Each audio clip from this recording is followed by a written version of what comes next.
Are here for tree farm tonight. All right, we're going to have a 2-minute limit on this when we get to it. We're going to do a public hearing on stormwater first. We are going to talk about it first, and then we'll take public comment on it. It won't be a Q&A. We're not going to be responding to comments tonight. We'll take in what you have to say, and we'll consider it as we make a decision. There will be a 2-minute limit, as I said, due to the number of people and how much we have in the agenda. So thank you for coming tonight and offering your time. We're going to get started in just a minute. You good? Or is that a vacuum? It's a vacuum. It's a vacuum, so I'm just wondering. We were wondering what, yeah. I'm good with it. No, it's fine. You pick it up Now we know next. what it is. It'll probably take like 2 seconds. I know, it's And a small folks room. can feel free, there's a few extra chairs here. Feel free to just pull them wherever you want. Last time he got pretty close to the door. He's there now, so okay. Yes, yeah. All right. Okay, you want me to let everybody in? Yep.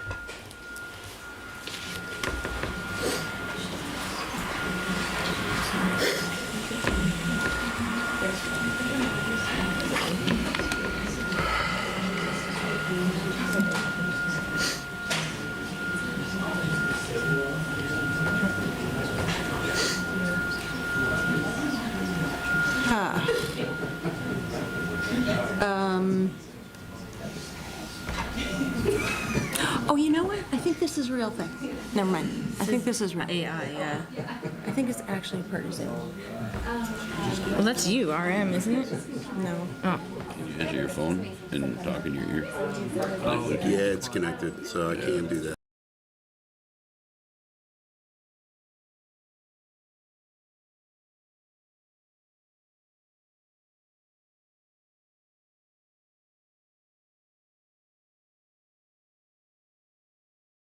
This scenario, Well, like, maybe because it had to stop. so everything You can- is tinny. I think that held up letting everybody in. Tell me when we're ready.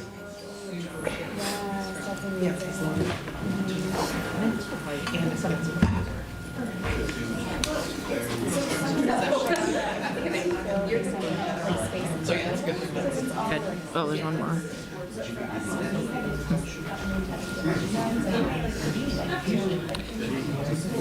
Somebody's getting held up, but I say we just let Yeah, me we need get to the start. recording started. Recording in progress. All right, I'm going to call the, what day is this? Wednesday, December 11th, 2024, meeting of the Essex Junction City Council to order. Are there any agenda additions or changes? I don't. Amber, did you want to? I have one, and my camera is not working, so I'm just gonna keep trying to finagle with it, so my apologies, but I would ask that we move consent item 7F, which is the dog license fee memo, out of the consent agenda and put it on as business item 6D?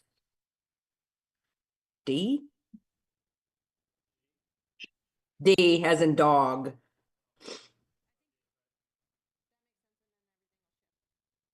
Yep.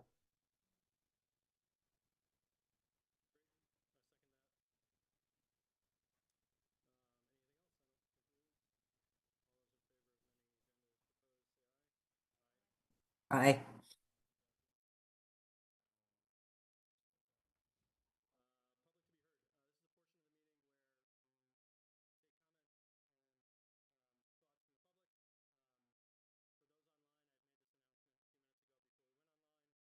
The number of people that want to offer comment tonight on a variety of topics, mostly tree farm. We're going to limit comment to 2 minutes for those when that time comes. We have some things to do before that. That comment, we'll take that comment in. We're not going to answer questions. We're not going to get into a Q&A or a conversation about the topic. We'll take your comments and thoughts into consideration as we make a decision on how we're going to move forward. And we will get to that shortly. But right now, if there's anyone that has any comment or concerns to bring to the council on that topic or any other, now is the time to do that. Please raise your hand in the room or online, and we will recognize you. Not seeing anyone in the room.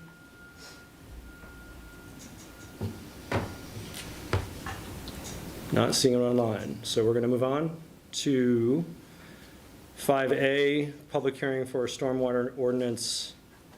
This is our second public hearing. This public hearing will be a presentation, and we'll take comments specifically on the stormwater utility proposal.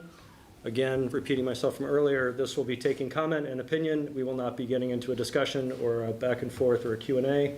We'll take the comments and thoughts and we'll incorporate them into our plan as presented again in January when we revisit this as part of the development process. All right. Chelsea Mendigo is here from, Just one quick logistics. So if you can monitor anybody new coming into the meeting, that would be awesome. I will do my best. Thanks. All right. Hi, everyone. So my name's Chelsea Mandigo. I am the water quality superintendent for the city. I oversee the wastewater department as well as the stormwater department. So tonight's the second hearing. One important item to note right off the bat is the date is wrong on this presentation. It was because the first public hearing was November 13th, and so the month was changed, but not the date. So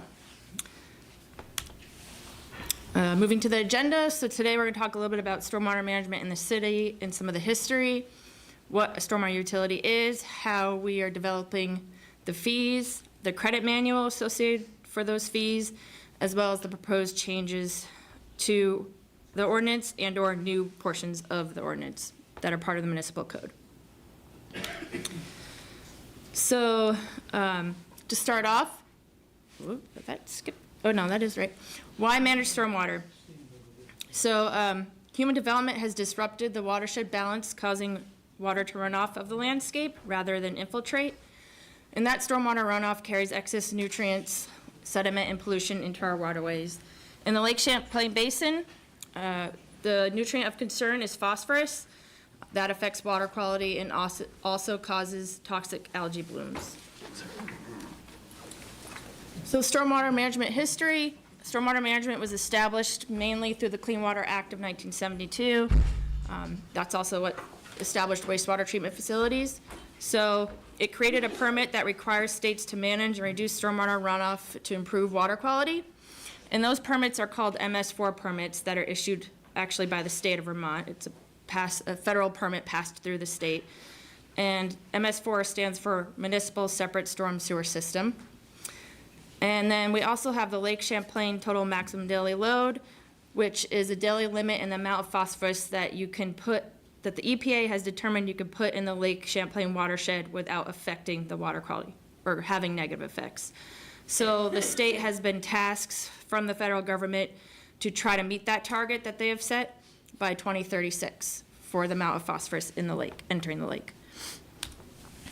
So all of that is really, those two pillars are what make up mostly our MS4 permit. So we have to reduce the amount of stormwater runoff into our stormwater impaired streams, which in the city are Indian and Sunderland Brooks. But then we also have to work on this the Lake Champlain TMDL is what we call it for short, to be part of the solution. So we need to create stormwater infiltration projects, and we're by 2036, and specifically for each municipality that is MS4, we have to reduce the amount of phosphorus into the lake by lake watershed by 25%. So the state the city is composed of 2 lake watersheds, Mallett's Bay and Main Lake. So overall, we're working in 4 different watersheds here between the Brooks and the Lake Champlain, but they all end up in Lake Champlain. We also have the other issue of aging infrastructure in the city. Many of the pipes were installed over 30 years ago, and the material of choice then was corrugated metal, and that degrades over time. So we're starting to see a lot more collapsed pipes and sinkholes. So we're trying to preserve as many pipes as we can through slip lining, but some are going to have to be replaced with larger plastic pipes that will last much longer. So what is a stormwater utility? A stormwater utility is funded through stormwater user fees, and so we cannot measure stormwater runoff off of your property through a meter like we can water and sewer. So we have to measure it using total impervious area to assess how much of a burden you are putting on our stormwater infrastructure. And we'll talk about that in a moment. This isn't a new thing to Vermont. There are 12 communities that are considered MS4 communities, 7 of which have already developed utilities. 2 other communities besides ourselves are also working on forming utilities right now. So nearly all of us have created utilities because it is just a logical way to fund these requirements. So another reason why we're forming a stormwater utility is it provides a fair and stable source of funding. Currently, the stormwater management program is funded through the general fund based on property tax. Also, before we separated from the town of Essex, stormwater capital projects were funded through the town stormwater capital fund. Since separating, we've lost that dedicated source of funding for stormwater capital projects. So now we are ranked alongside the general fund projects, capital projects, which there's a lot of important projects in there, but they don't have a deadline for implementation like we do with the stormwater projects. So how do we bill based on impervious area? So this picture is of a parcel in the city. The blue area is considered impervious area.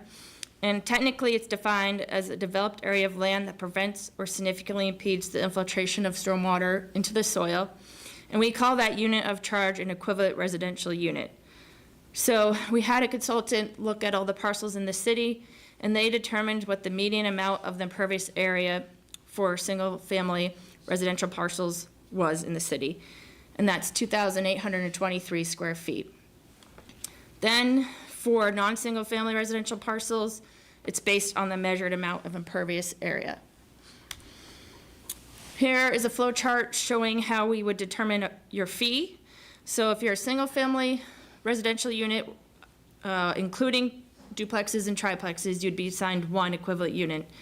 And we're going to set that rate for what an equivalent unit is as part of every budget year in the budget process. Right now, we're estimating around $72, but that's not set yet. And then that would be billed over through your utility bills that you already get for sewer and water use. So you get 3 bills a year, and so that 72 would be divided between those 3, so about $24 per bill. For non-single family residential parcels, it's the measured amount like I mentioned before. So to determine how many ERUs your property would have, you would take the measured amount of impervious surface, divide it by what we've designated as 1 ERU, so the 2,823, to get the number of units assigned to your parcel, and then you multiply that by whatever the rate is for the year. And so non-single family residential parcels will be eligible for credits, and we'll talk about that in a minute. Here are a few examples of parcels in the city to demonstrate the impervious area calculated, how many ERUs were issued or estimated, and then the annual fee. And the other important thing to note is that tax-exempt properties, that is another benefit of having utility, is that they will have to pay as well. So the credit manual. So the credit is going to go to the fee that's assessed for your property. The application will be online, and you can submit it online or through the mail to me. Only non-single family or residential properties are eligible, like I mentioned. And right now, the credit cannot exceed 50% of the stormwater fee assessed for the property. But at a minimum, you're going to get charged whatever 1 ERU rate is for the fiscal year. There are 3 categories to the credit manual. We have stormwater treatment practice. That's if you have stormwater treatment practices on your property. They must be operational and maintained. And the percentage of credit is based on specific treatment standards that are outlined in the Vermont Stormwater Management Manual, which is the manual that engineers use to design stormwater treatment practices in the state. But essentially, the better that the stormwater treatment practice infiltrates water or improves water quality, the higher credit you will get. There's also MS4 and TS4, so TS4 is VTrans. They also have a stormwater permit like we do. The percent of that credit is capped at 35%, and that was issued through state legislation, the limit there. And there's also an education credit, which is available to the school systems on top of a stormwater treatment practice if they can demonstrate they are teaching about water quality or stormwater management in their curriculum. We are going to require a recertification for credits issued every 2 years to ensure that the stormwater infrastructure is still operational. And if that isn't submitted, then there's the potential for the credit to be revoked. So moving on to the ordinances. So this Chapter 19 is an existing ordinance. This was established back in 2014 for, so the state issues new MS4 permits every 5 years and generally changes requirements in it and makes them more stringent. So we had to comply with one of the changes in the 2014 permit, or 2013 permit. This was done in conjunction with the town of Essex, so we did need to update it to reflect the city and reference our own documents, as well as update permit statuses for properties that came into compliance through the addition of this chapter. A new chapter being proposed is the regulation of stormwater management, and this is really related to our MS4 permit. Almost entirely what is in this ordinance is already existing in the land development code, but it didn't really belong in the land development code because it wasn't related to development of parcels in the city. So we removed those sections and put into this chapter where it really belonged. So examples of that is prohibitions of what you cannot put into the storm sewer system, notifications of spills, inspection and enforcement rights, and operation and maintenance. Then the last chapter we're proposing is the regulation of a stormwater utility. So this is what would establish the city's stormwater utility, and in it outlines everything involved with the utility, from administration, procedures, assignment of the ERUs, the credits, the billing and collections, as well as forming the enterprise fund that will fund stormwater management. So what's next? So we're still receiving feedback from non-single family residential parcels. This may result in recommended amendments to the proposed ordinances. We are considering re-examining some of the credit manual categories. We're going to have another round of public hearings in January or February if we propose to change the ordinances or amend them in some way. We also need to still approve the ERU rate for this current fiscal year, along with the ordinances, which will be in early 2025. The plan is to start collecting the stormwater fee for this current fiscal year in June 2025, but it's only going to be a third of the fee. And then we're going to set the next ERU rate for fiscal year 2026 as part of the city's enterprise budget fund planning process in the next 4 months. So with that, there's my contact information. If you have any further comments to provide, please feel free to reach out, or questions, please reach out. So, just to add, so we have received specific comments from some folks, that include CVE, the school district, and Autumn Pond. And so you don't have this on your business agenda item for tonight. We're still just collecting public input. This will be back on your agenda likely at the first meeting in January, I think, subject to change, but likely the first meeting in January, where staff will come back forward to you, summarize the comments that we have received, and provide responses in terms of what we are recommending that we can adjust or not adjust, or how we shift the program. When we come back to you with that, if anything in the ordinances change as a result of that, that kicks in a real second round. This is number 2, but really a second round of public hearings following that process. Great. With that, is there anyone that has any comment on the stormwater utility? Sure, come up to the microphone here and just, I know who you are, but if you identify yourself for the... Sure. Steve Eustace, Wilkinson Drive. I had a great presentation, Chelsea. Makes sense to me. I had a question, which maybe you can't answer, but you can at least collect it. I was trying to understand for something like a condo where there's multiple properties, where you can calculate the ERUs for that based on the 28, 25, or whatever it was, the number. Do you then say divide that by the number of owners? And then once that division is, that can't be less than 1 ERU? Because, like, for example, like on Brickyard, where I am, where I own on Sugar Tree Lane, there's 55 units, right? So, but there's the whole property. So like, are you gonna calculate that whole thing, divide by 55, and the answer for any individual utility person is at least 1? Is that kind of how I read that? It didn't really have that example.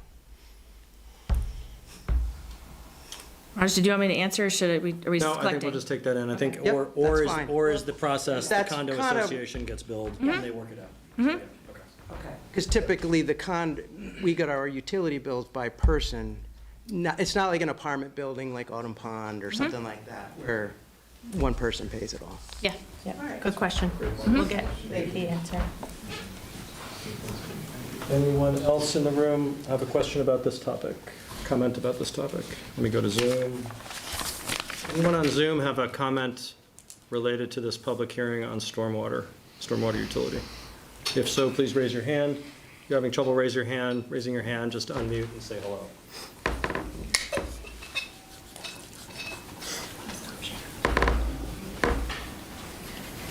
I don't see anyone in the room. I don't see anyone on Zoom.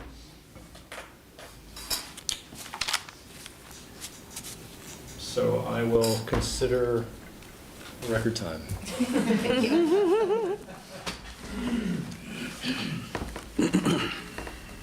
All right. Business item 5A, discussion and consideration of management of the tree farm facility. So you've got a memo in your packet. We are essentially at the end of year 2 of the 3-year agreement with the Tree Farm Management Group for managing the tree farm. That is, agreement is both through a lease and a management agreement. The agreement requires that the agreement is reopened before the end of December 2024, really so that we're not coming to the very end of the 3 years of the contract without an idea of what's happening next. So that is why we're having this conversation tonight.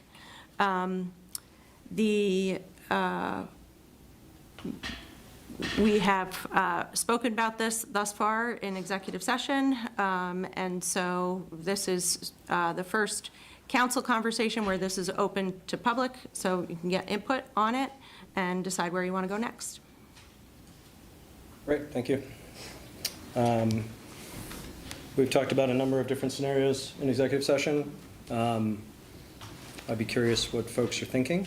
I think I don't mind kicking it off unless someone wants to go first. I think we've talked about this in the past. I think ultimately, as an end goal, bringing the property under municipal management would be my preference. The timeline of that is still an open question. I think there are excellent reasons why we should do that. I think improvements need to be made that in infrastructure sense to the property, the tree farm has understandably pointed out shouldn't be part of their agreement.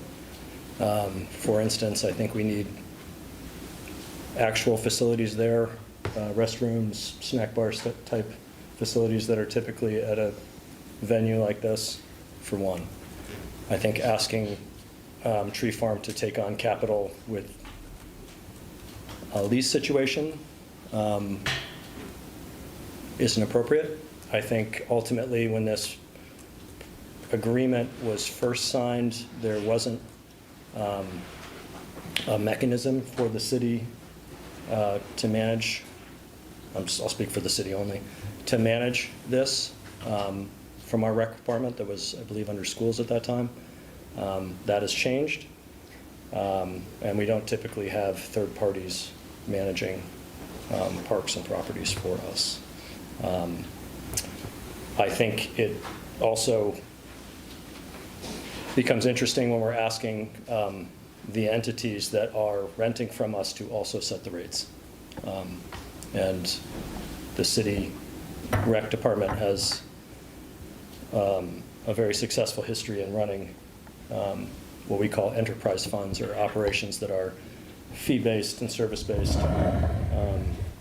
in an efficient and cost-effective way. So I'm not sure that's where we are now in terms of being able to do that. I'm curious what everyone else thinks on the topic, which is kind of why we're doing this. So, I don't know, Marcus? So I will simply say that I hear you, I totally understand, and I think there will be an appropriate time for that. I currently believe that, based on the fact that I have some concerns, questions around current capacity within EJRP, on top of the fact that I think we're still looking in the very near future at a process that will study our facilities, will take a look at what we do here in this city and evaluate it, and potentially there will be some community engagement around that and some other efforts, much in the same way that we did the strategic planning for the city. It would really be very much focused on EJRP and what it currently has and manages. And I think that at this particular time, I am in current support of extending the tree farm agreement. I hear your concerns about the need for some facilities on the property, and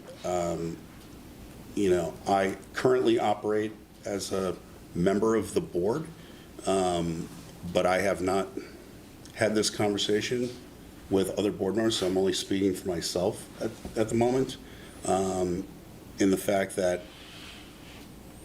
I think that there is potential. I think that there is potential to, within an agreement, that the tree farm continue to manage this property on an extended lease, with a caveat of building up either a capital fund or some mechanism by which we can help add to the amenities of that particular property, which will make it a much better experience for all of its users. So that's where I stand at the moment. Excellent. I'll echo Marcus's statement at this point. Very nice and brief. Excellent. Elaine? So I know that EGRP has said that they have capacity to take on the management of the tree farm group, and I don't necessarily have any question about that, but what I am more concerned about is financial capacity of the city overall, and taking on an enormous parcel of property with things that could go wrong and capital investments that have to be made. So I'm more, I agree with Marcus and Tim that perhaps extending the contract at this time is a better idea, but with intention of moving more rapidly towards transferring over to municipal management at the end of the next contract. And I also am just curious, we haven't really discussed this that much, but if we are leasing that parcel to a single entity and that single entity is the primary user of it, I think, and there are capital needs based on how heavily that property is used, I don't think it's unreasonable to ask tenants to contribute towards capital. So I would want the agreement to have some sort of, for them to address capital needs by contributing to a potential capital fund or contributing to the conversation on the future of parks buildings that relate to tree farm. So I think those would be my two requirements. And one last thing I would like to say is that, in our notes, it says that the Town of Essex Select Board already took action to offer a lease. And seeing as we both own the property, I think we might want to work together to coordinate those conversations better than we have in the past. Yeah. So that we are not one behind the other or going in different directions. Gotcha. Amber? I agree with generally everything that has been said. I'm in favor of extending the lease with consideration of capital upgrades and with the goal of continuing to move towards municipal management.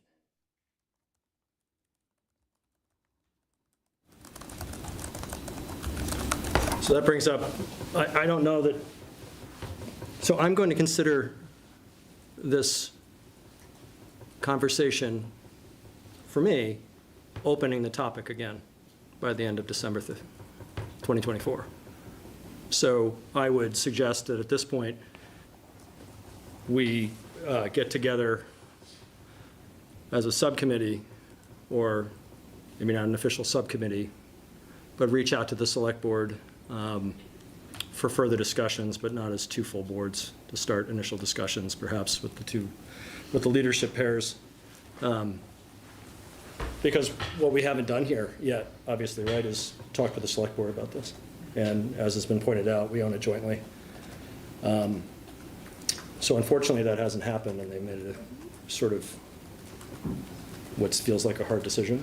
But I think it'd be a good idea to get together on the side and kind of see what we can, see where we're really at, see how we're feeling about this topic, because I think this is an in-between that hasn't been suggested before.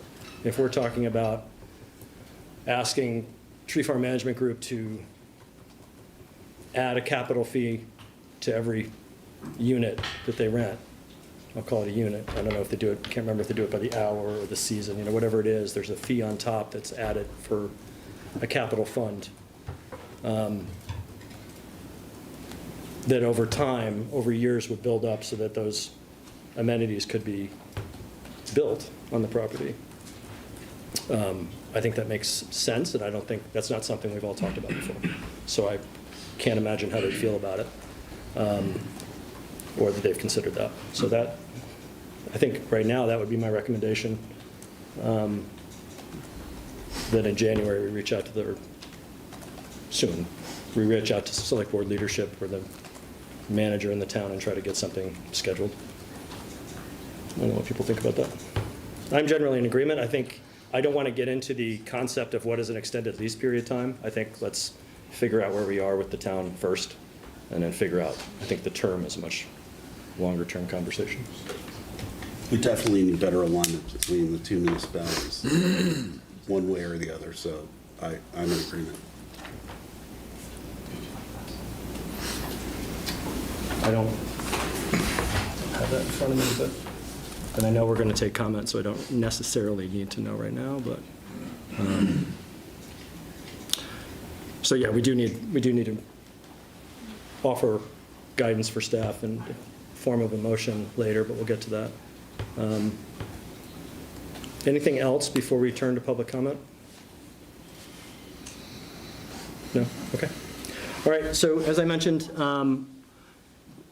I suppose we should have asked for people to sign up. I'm going to ask people to sort of use kindergarten rules, and whoever, approach the mic, take turns. We are going to keep this to 2 minutes.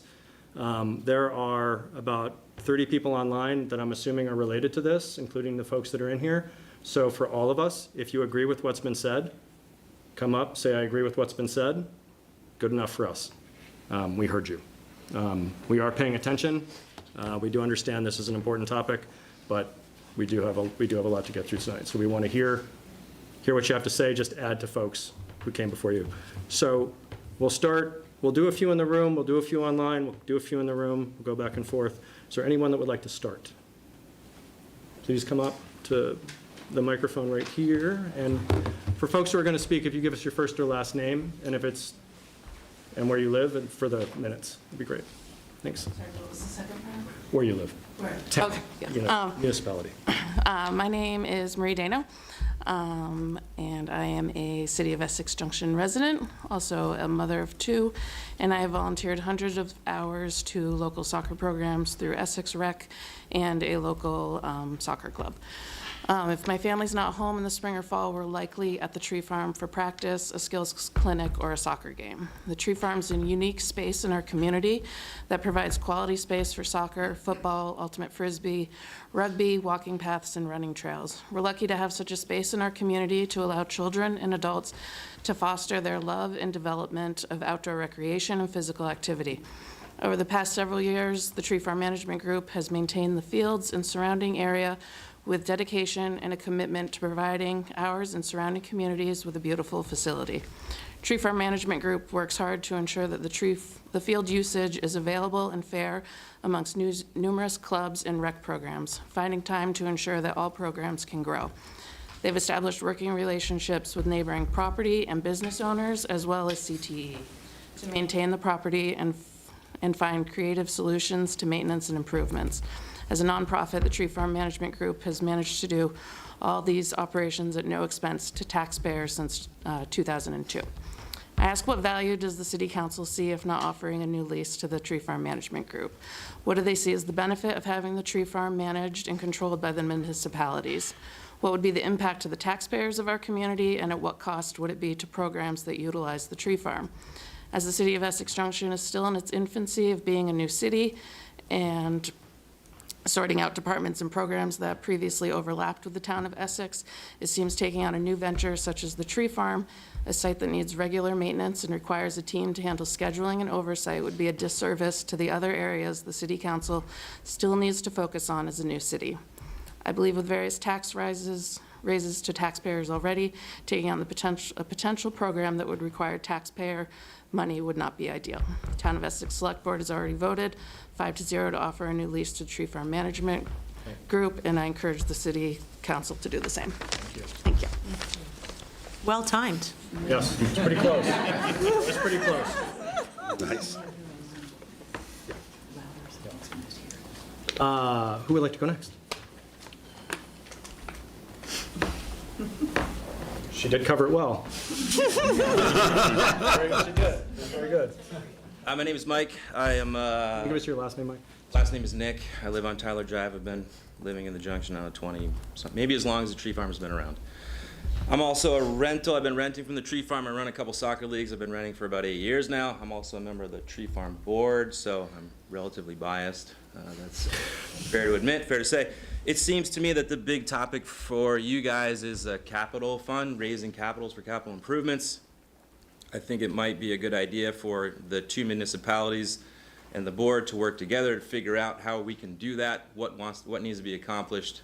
We do have a slush fund, maybe a capital raise matching program could be good. Whatever dollar we raise, both municipalities match that to accomplish shared goals.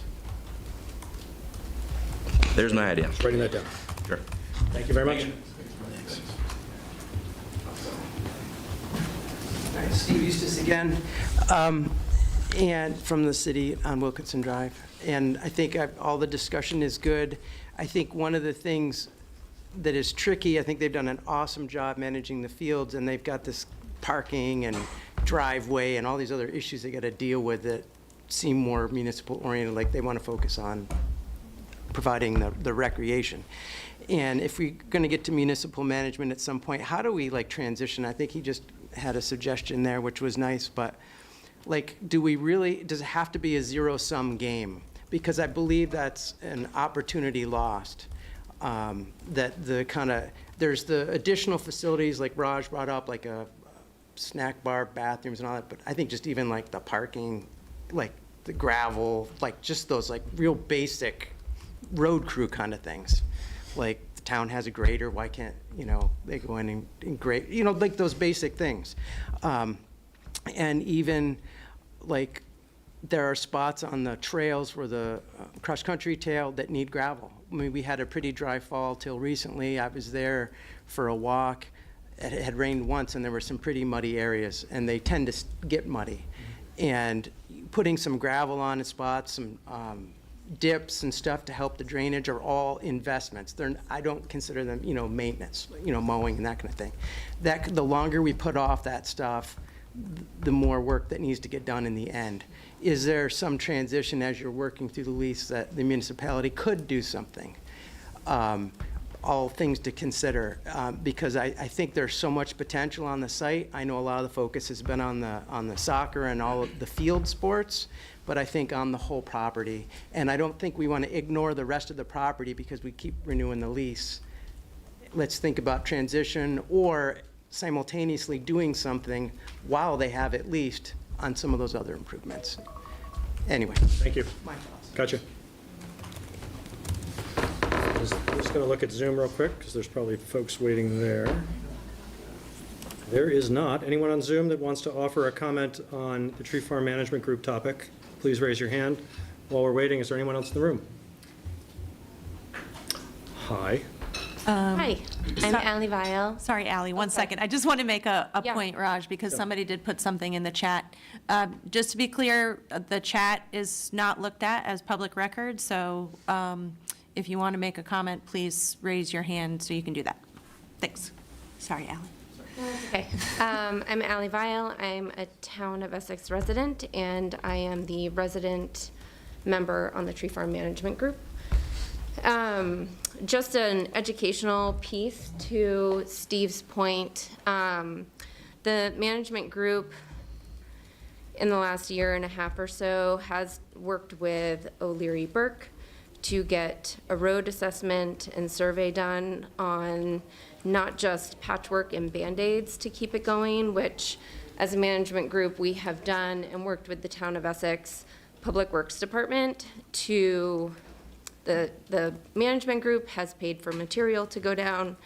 The town has graded it, so that has happened. But again, that work that we've had done has been a Band-Aid effect. And so a survey was done to sort of put us at a 5-year plan of what that would look like to really correct the drainage so that you don't have those transitional puddles. And really raise it up, but drain it correctly and do all the right things. And so, you know, the Tree Farm Management Group had a tough year. Good job. Good job. Corey, could you mute, please? Thank you. Had a tough year with rebuilding the front complex of fields, but in general, you know, like Mike said, we do have money at the end of the year on our good years, and in general, safety surfaces is a priority, so it's not just the playing fields, but it's also working with CTE in the high school on the trails, and then also the roads and the tree trunk of the path. So just an educational piece on that the Tree Farm Management Group has worked on that. Thank you. Thank you. Everybody's so close. I won't touch the 2 minutes. I'm just going to go online because right after I said we'll wait, someone raised their hand, so just bear with me. Mike Dimitrov, I see your hand raised. Hi, so my name's Mike Dimitrov. I live in Essex Town. For full disclosure, I'm the president of the board of directors for Nordic Soccer Club. I would like to speak in favor of continuing to have the Tree Farm Management Group run the tree farm, not having the municipalities take it over. I think it's worth noting that, you know, hundreds of volunteer hours go into the tree farm. And if the municipalities take it over, there will surely be taxpayer expense. Considering the current, you know, Vermont tax environment, I'm surprised we'd even want to consider that. Capital improvements would be fantastic, you know, and as a resident of the town and as a user of the tree farm, I mean, I'd love to see the municipalities work with the Tree Farm Management Group to make capital improvements happen. I think it is worth noting, you know, that as a user of the tree farm via Nordic, user fees have risen quite a bit. Like I forget the exact number. It might be on the order of 40%. Maybe somebody from the Tree Farm Management Group could kind of confirm that, but those fees have already risen quite a bit. So the amount we can continue to raise those for capital improvements might be somewhat limited. And then finally, I'm there a lot, and I do see all the volunteer effort that goes into it, and I would love to see more help from the municipalities. People mention things like, fixing the trails, fixing the parking lot, all that sort of stuff. If the municipalities want a bigger part in running the tree farm, they should, step up and do a bigger part in maintaining the tree farm. Thank you.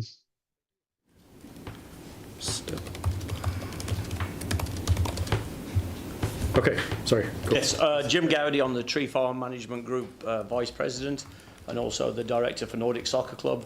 Firstly, thank you to all your folks for your support earlier on of us continuing our involvement with the tree farm.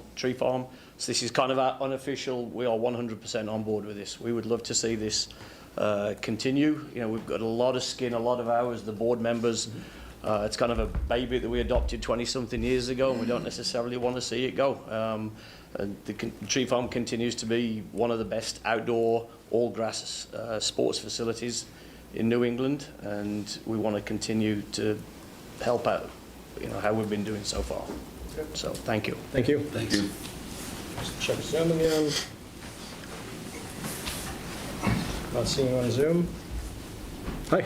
Hi, I'm Giles Willie. I'm the treasurer for the tree farm. I also am president of the Vermont Soccer Association, which is a big user, and I'm also a taxpayer of the city. So I come at this, as far as the volunteer hours that were put in, I've monetized that. I won't share it here, but I can provide that in detail and let you see what exactly that looks like. And then as far as the capital funds, certainly open to whatever creative ways we can make that work.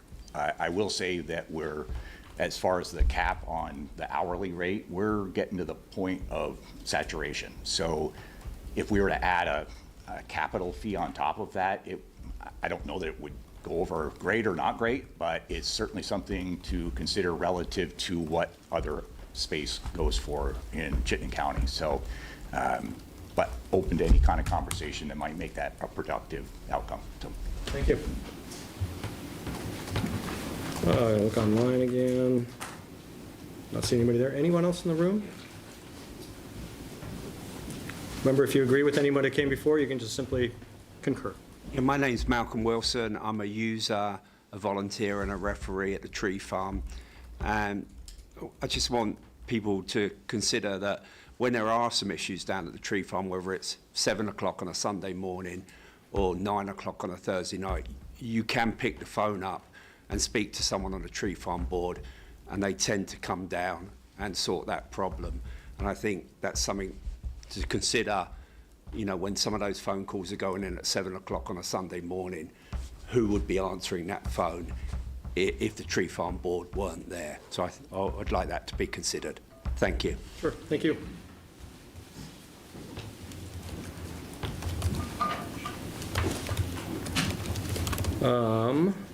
Anyone else in the room? No?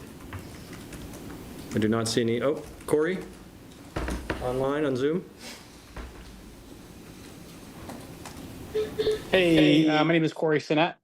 I'm a referee, a volunteer, coached there for many years, and I'm in support of the Tree Farm Management Group. So just wanted to put my 2 cents in there.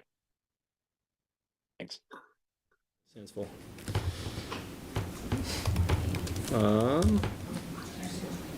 Sir, if you kindly come right up. Thanks, David.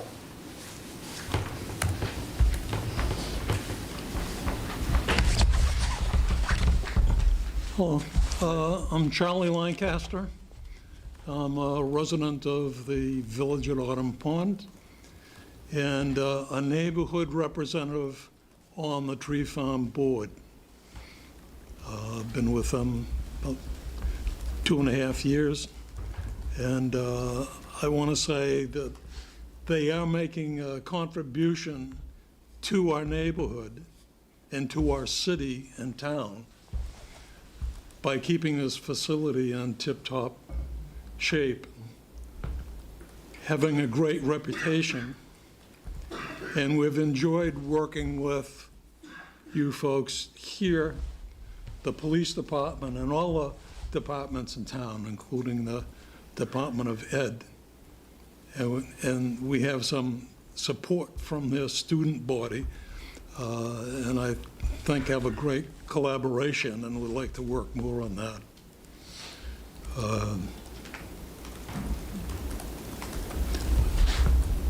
I don't know what the difficulty is on the board, what the advantage to a municipal management structure would do. I think we're in a position to bring in more independent funding. We certainly have attracted a lot of expertise to help us out. If you look around here and all these people who come down and they volunteer, they bring their kids here, they feel their kids are safe in our environment. It's enjoyed by a number of different people. So keep that in mind when you decide what you want to do with this. So, and I appreciate the support on our board from Marcus. So it's a two-way street here, and let's keep this going. Thank you. All right. I don't see any more hands on Zoom. Sure, come on up. Hi, I'm Maria Godleski. I am a town resident currently for the last 5 years, but I lived in Essex Junction on West Street for 11 years before that. I'm a Burlington Rugby Club member. I've played with the club since 2003, right around the time when we started using the tree farm, but we were still at the fort and working in that direction. I think being on the tree farm management group, it allows the town and the city to have a way to run a shared property. You know, it is correct that neither the town nor city would have a recreational property that they owned, was in their confines, but then they didn't run. But this is a unique entity in that it's property by both the town and the city. I think we've been fairly responsive in our meetings with the town and the city, and I believe that things that are drawn to our attention that we are responding immediately, whether it's going down to the fields that day or connecting with neighbors or coming up with a solution and coming up frankly with a low-cost solution, because there isn't a lot of money coming in. There aren't tax dollars involved, and really it's all on user fees. So like my fellow board members, I would ask that the city, like the town, agree to discuss it with each other and hopefully allow us a lease that will allow us to be involved in capital campaigns. If we're only doing a short extension, that really limits our ability to look for that money from other community members or investments. We can't do that with such a short time frame, so I would ask that you consider a longer lease, not a quick turnover. Thank you. Thank you. Thank you.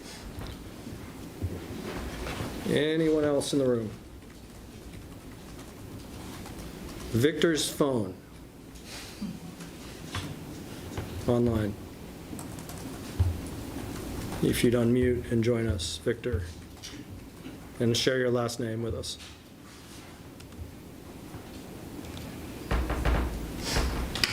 Victor, can you hear me?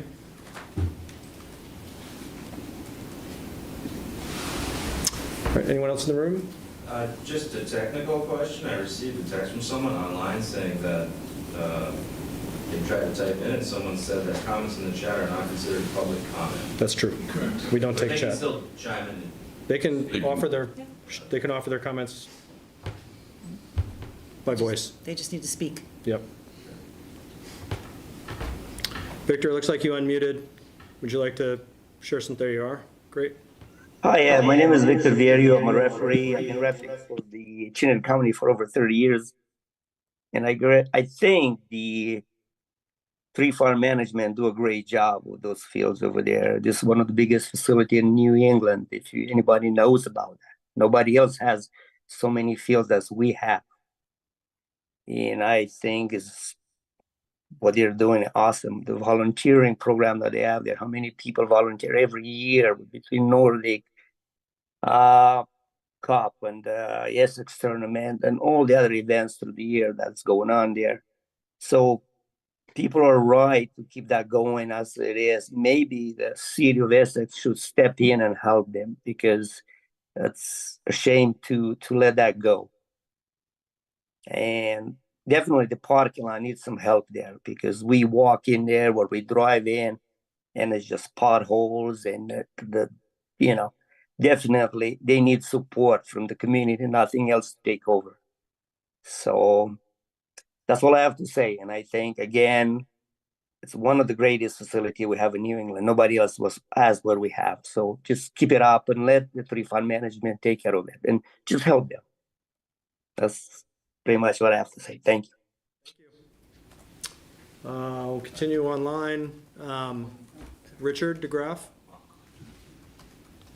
My name's Richard DeGraff Murphy. I'm not a resident of the town or the Junction. I sit on the Vermont Soccer Association board. I'm also a referee that handles soccer matches at the Tree Farm.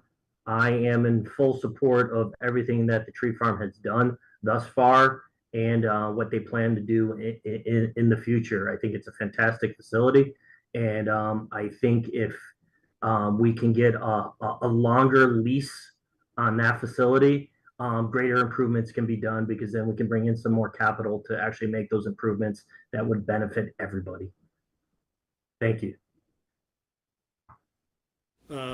Marcella, online. If you could share your last name too. Hello, my name is Maloney. It's Melloni. Not a resident of Essex town, nor the other one. But I just wanted to say that I'm in support of everything that everyone has said about the tree farm management continuing. I think it is a beautiful space that's of the community, by the community, and for the community. I agree about all of the additional volunteer hours and just care and investment in the space, and think that absolutely the management should continue by the tree farm management group. I think it would be inappropriate for the municipality to step in.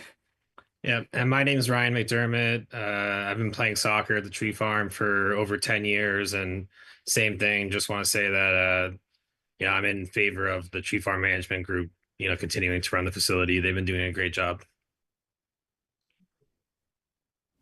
Someone back here. Hi, come on up. Thank you. My name is Sean Reel. I'm a City of Essex Junction resident. I've been playing soccer at the Tree Farm. I have 2 children who also play that, and been doing that for years. I actually proposed to my wife on the bridge there. That aside, I am encouraged by... Yes, apparently. Yeah, luckily. I'm encouraged by the idea of collaboration, and seeing that the Tree Farm Management Group is really fit to run it. I am concerned about the collaboration between the town and the city because of recent disagreements or separations. Having one or both of those try to run this facility might create some hiccups where a separate, isolated entity running that, working together in collaboration, seems like the best structural integrity to create a viable product for the city, which is, like everyone has said here, a precious piece of property. Great. Thank you. Thank you. All right, last couple. Anyone else in the room? All right, Sven, online. Did I miss a hand over here? Yes, hello, everyone. I'm a resident of the town of Essex. I'm also the president of the Tree Farm Management Group. I'm home today sick, so I'm sorry I can't be there. I just want to say that the Tree Farm Board in general, we do our best at the Tree Farm given what we have. Tons of volunteer time. And I think going forward, if we are invited back, better collaboration between the two cities would be paramount for us to do even a better job than what we're doing now. Right now, we're kind of stuck between a rock and a hard place, trying to please both sides. And I think if we can all come together and have one clear vision, that would be very favorable and make it my job easier in managing the tree farm. Thank you. Did I miss a hand over here earlier? No? Okay, thanks, everyone. We appreciate it. Nope. One more. My timer's up. There's one more hand up online. Oh, there is? Okay. They're fast. Annie Cooper, I see your hand up.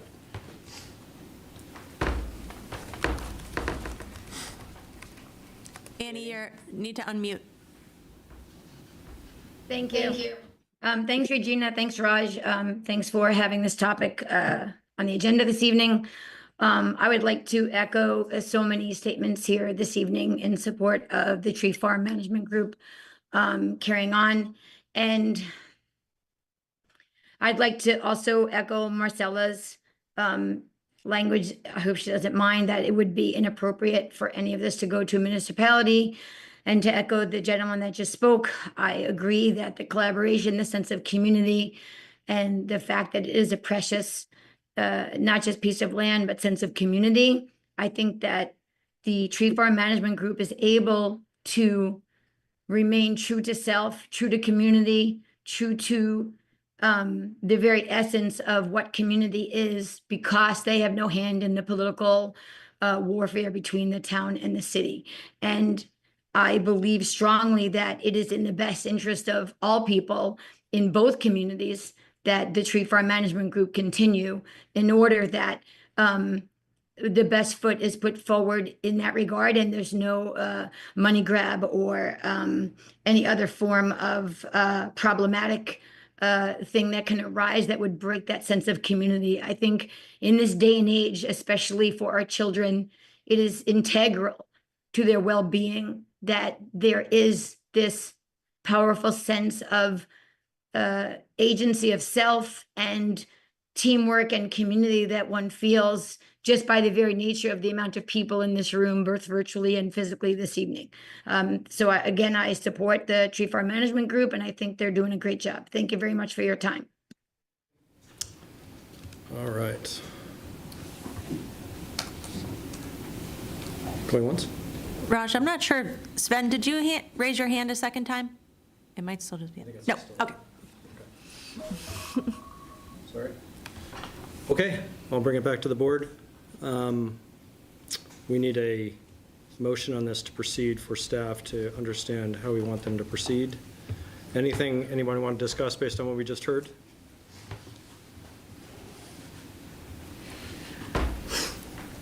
I guess the question is, what is the most appropriate conversation? What do you?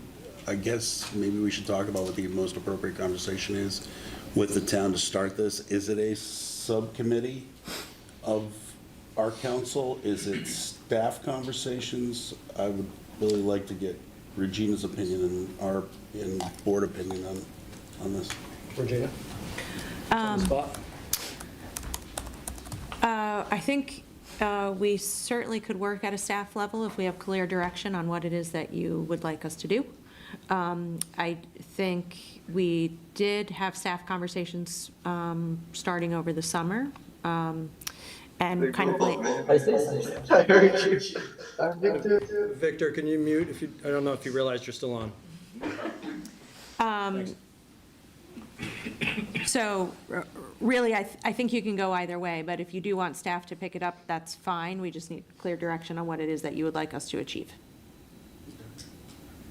I'll also just add, and I want to hear everybody else's view on this. If we do this through a board subcommittee, I'd be happy to participate in that conversation with the town. Sure.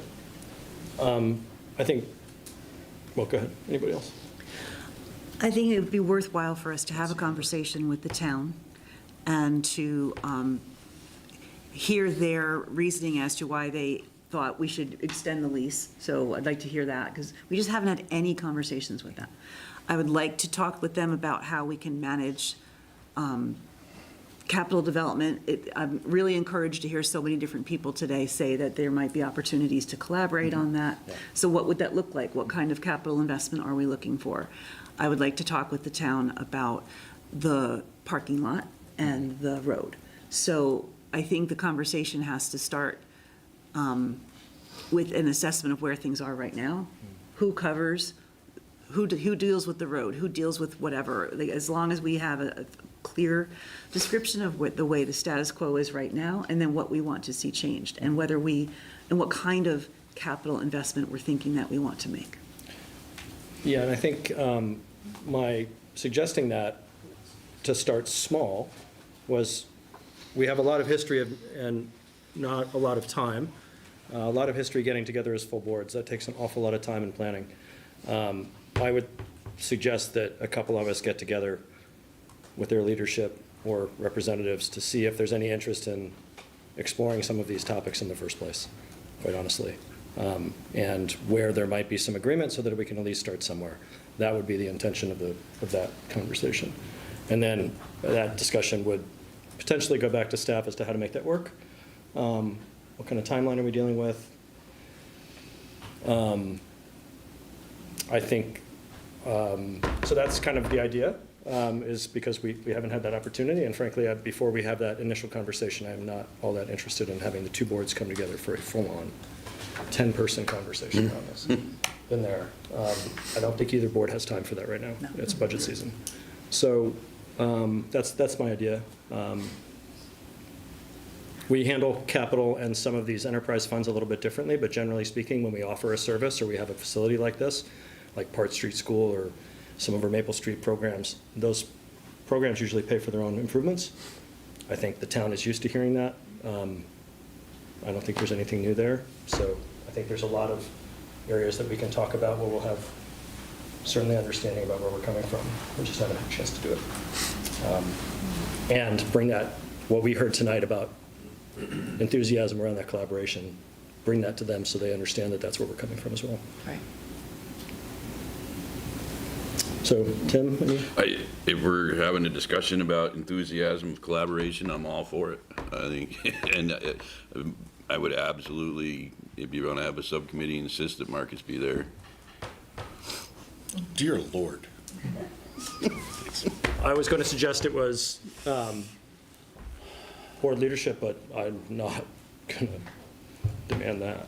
You want to get together. Amber, what do you think? I think it's funny that Tim basically just volunteered Marcus, but I agree. I think it makes sense to me to have two folks from our council meet with two folks from the select board and have a discussion and then bring it back to the full board. Do you want to acknowledge suggest Amber's going to do it? Would you like to amend? No, I'm sorry. I want to bring it back then to, sorry, I got to take this out. Bring it back to the fact that, as noted, I just want, from a timing standpoint, to acknowledge, if nobody's read this page in the packet, that the agreement needs to be in place before the end of next year. So while we can start these discussions soon, we don't have to have, if it requires a full, some sort of meetup between the two, we don't have to do that in this first quarter or even the second quarter. We've got a bit of time, so, to work that through. I think it's, I'm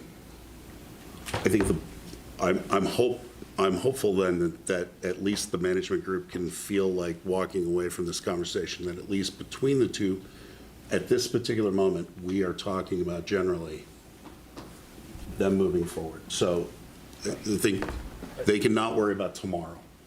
So. Yeah, I agree. And I think with this intention, the reopening of the current agreement is met. I think for a number of reasons, we would ideally really want to know by this spring so that everybody can plan properly what happens after December. I would agree that I would like Tree Farm to know soon the direction that, certainly before they start prepping fields, the direction that the boards are thinking. That would be my intention. And if there is a nice, engaging conversation going on, that they're part of it in some way, shape, or form, where appropriate. Yeah. So moving this on, any other volunteers besides the volunteer effort that Tim put forward? Elaine? I think I'm hung up on the next committee. Which one's that? Okay. Marcus and I could carpool. Amber, you want to get in this? Sure. I nominate Mr. Miller. We live right down the street from each other, so we can figure it out and go from there. Unless you want to, as the board chair, as the council chair. Yeah, I think I'd like to do it, actually. Oh, that's fine, yeah. Just going to climb it. Sure. But if you want to take over for Marcus. I think he's a little bit better versed. It would be nice with Marcus's experience on the board to have your perspective there. For sure. That's why I volunteered him. Thanks. All right, so that, we can work on that. But as far as the motion, what would that look like?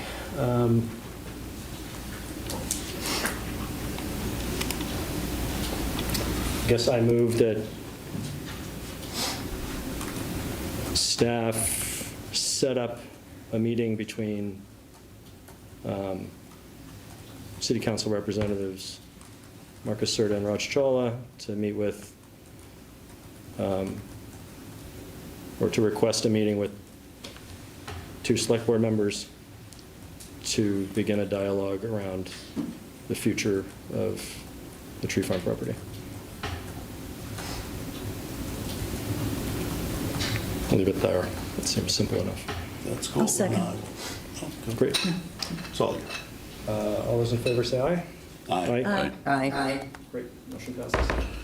Thanks. Thank you all very much for coming and sharing your thoughts. Thank you. We appreciate it. We appreciate the work that Tree Farm has done so far. Thank you all. The property is obviously in very good hands. Thank you. Thank you. Thanks, everyone. Thank you all for coming out. Thank you, folks. Thank you. Thank you for coming. Thanks, Charlie. Good to see you. All right. Interviews. Everybody's been waiting. Tim Miller, nice to meet you.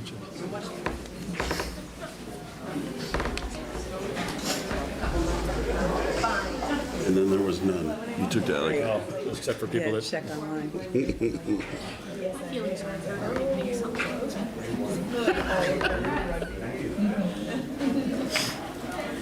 There's a little breathing room now, though. That's right, it is. All right. Okay.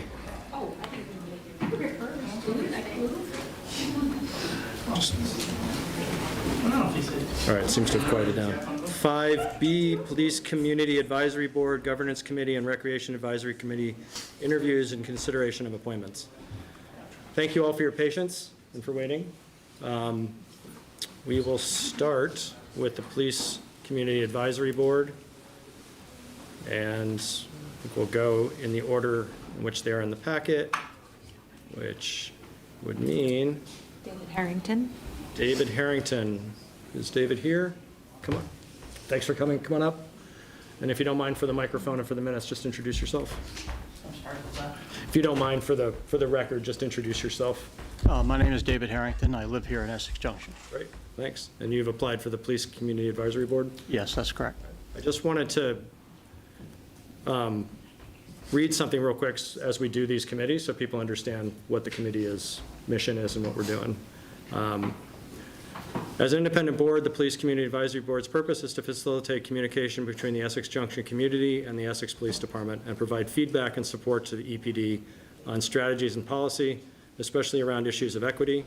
Central to this stated purpose is an emphasis on ensuring the voices and needs of systemically marginalized, disenfranchised, and oppressed members of the community are heard with regard to public safety. And I'll do the same when we get to recreation and governance in terms of the mission.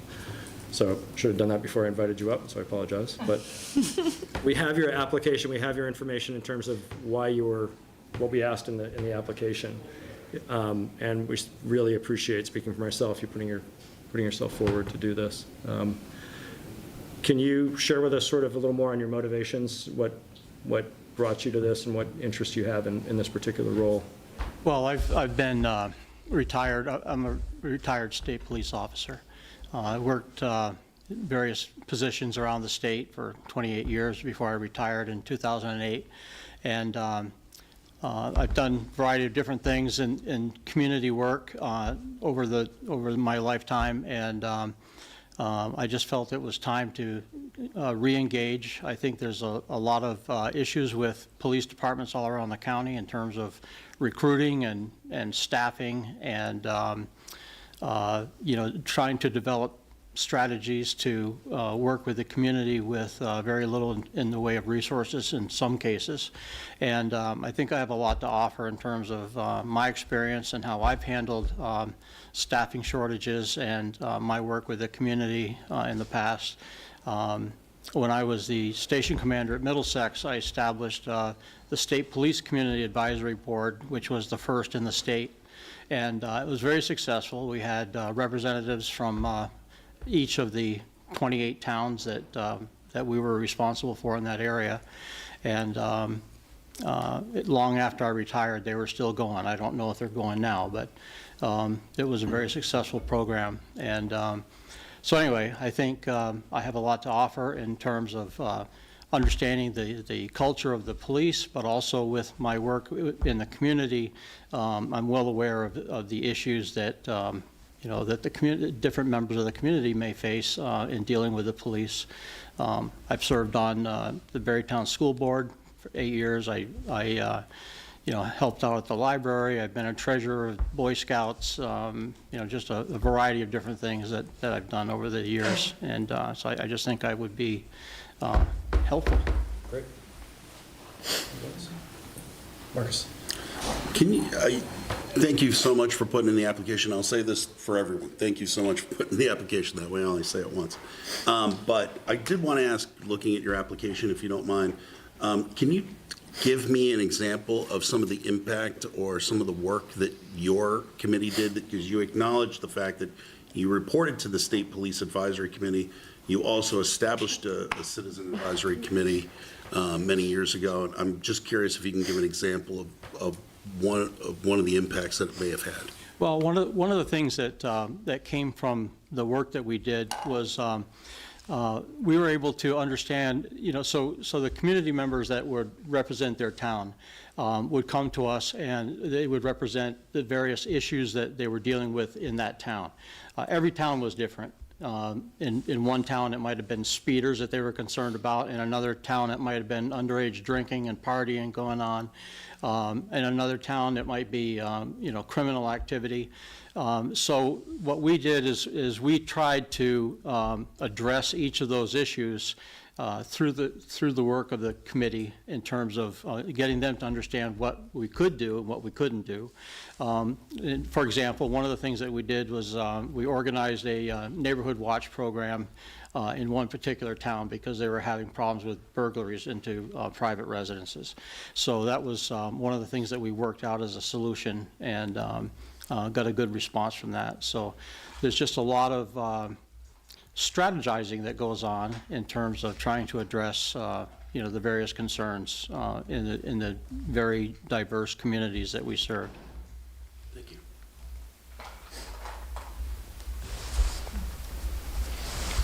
Amber, do you have any?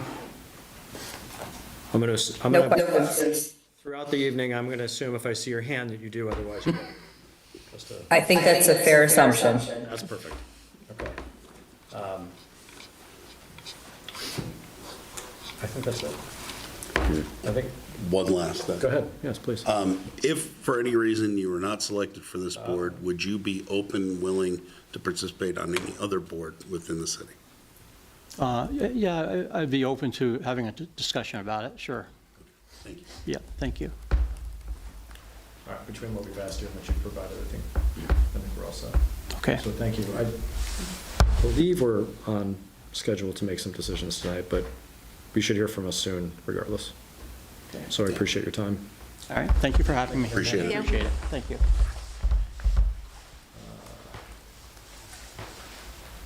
Jenny Parker? Hi. Thank you for coming.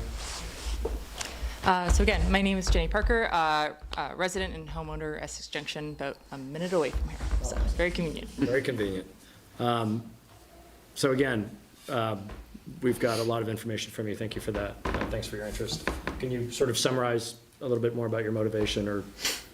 So This committee is really interesting to me. I'm presently completing graduate studies to be a psychiatric mental health nurse practitioner. And so that being a future career and historically having been a children's nurse, both psychiatric children's nurse and critical care and emergency work, I feel very passionately about exposing the police force in a way that is very interactive with the community and very mindful of both our growing healthy population and those in our community who are experiencing mental illness in particular, or substance abuse, which we can kind of roll into that. Having been an EMT, both in Canada and in Oregon, I've had the privilege of working alongside the police department in some pretty hairy situations.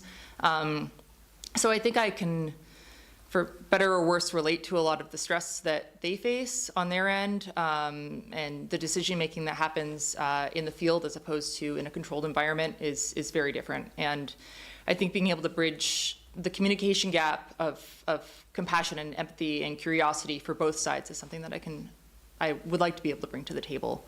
I asked my 3-year-old daughter, telling her that she was with a babysitter this evening, why I was coming in. She said, "Oh, well, you're going to help the helpers." And every time we see police, ambulance, fire, she always says, "Thank you, helpers." And she was like, "Well, will you be able to have them come and visit?" She goes to Park Street School, and I promised nothing. But I think Pretty much, yeah, I would imagine. yeah, I think she's high on the list. Yeah. But again, I think so much both regionally in Vermont and then nationally, police is a very complex area, and I think every experience I've had, really, police officers they go into it the same way I go into nursing, is they care deeply about their community, they care deeply about each other. Everyone wants to go home safe, everyone wants to feel like they're doing a good job. And I think finding voice and support and empathy, again, to help everyone feel good about being an officer, being part of a community with our officers is my motivation. Excellent. Awesome.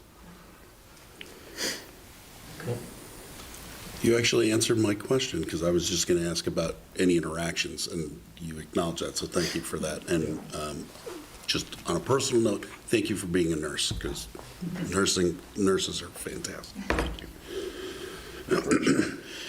I am good. It was a very thorough application, and I think your statement here has really spoken to that and the perspective that you offer.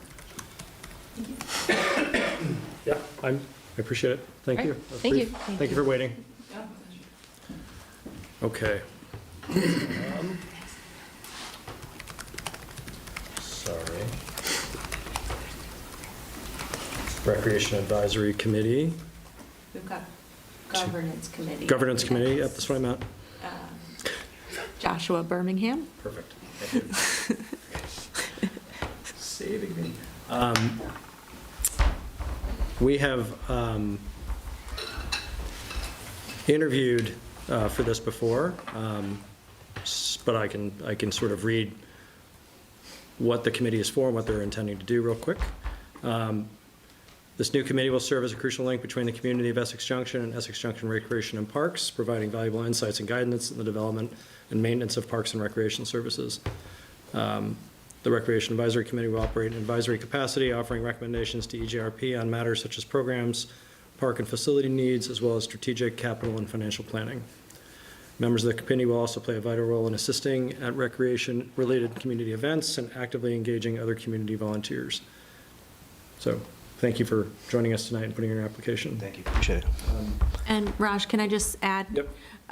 So Joshua, I believe you originally applied for Recreation Advisory Committee, and we asked you if you'd be interested in anything else. Yes. And so you said you would be also open to Yes. governance, so appreciate that flexibility. And so you folks can ask him questions for both if you'd like, for efficiency's sake. Yeah, I'm Joshua Birmingham, resident here of Essex Junction. And recent homeowner. I just, my wife over here, Seema Pawar, we just bought a house this past August over on Dunbar Drive. And my real motivation is first time home buyer, homeowner, trying to be active in my community.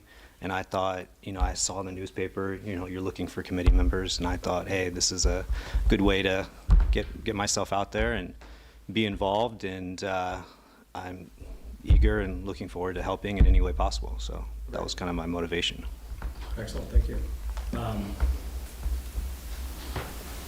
Yeah, why the rec committee versus any of the others? Before we talk you into the other one. Yeah, I think the rec. Why would you want to do both?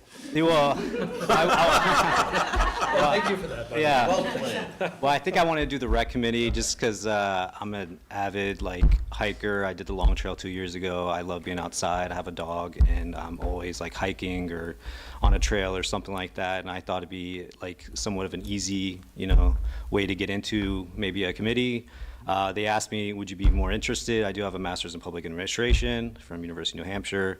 I have 12 years of federal service. I'm a section chief for in Department of Homeland Security. So wide variety. I was a former Peace Corps volunteer in West Africa doing agriculture work. So I love volunteering. I love helping.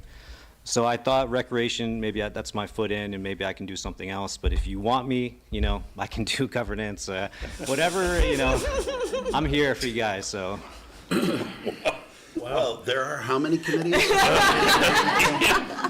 Just gonna pull up the list. Yeah. Any openings in justice of the peace? Yeah. No, that's great. Excellent. I think the application was really complete, and honestly, you sound like you'd be great for both. All kidding aside. Anyone else have any? I do have one question I just want to tease out from the application itself, not from the other potential job.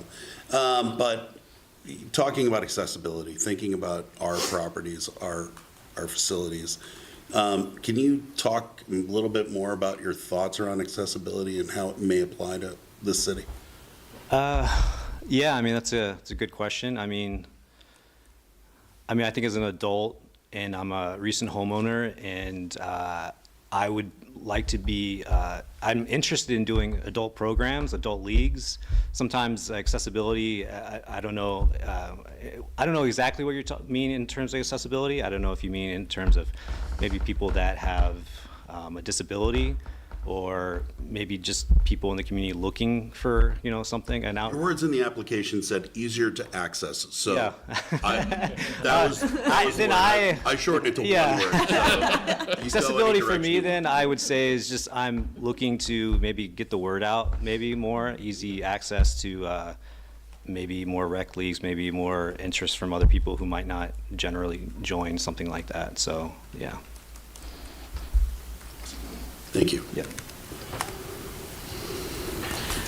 Well, yeah, so in terms of the governance committee, are we shutting down that? Or are you really focused on, because I have a question on the governance side, but if you're really not interested, I don't want to waste your time. How much do you know about it? I don't really know much about it because it was Joanne who put in the email saying, hey, would you be interested? Oh, but I don't really, I put my effort into the recreation, so I don't really know anything about the governance, so. I would like to make a suggestion that we interview the other governance committee folks, and then you listen into that and decide if that's still something you're interested in, and then we can have other questions if you.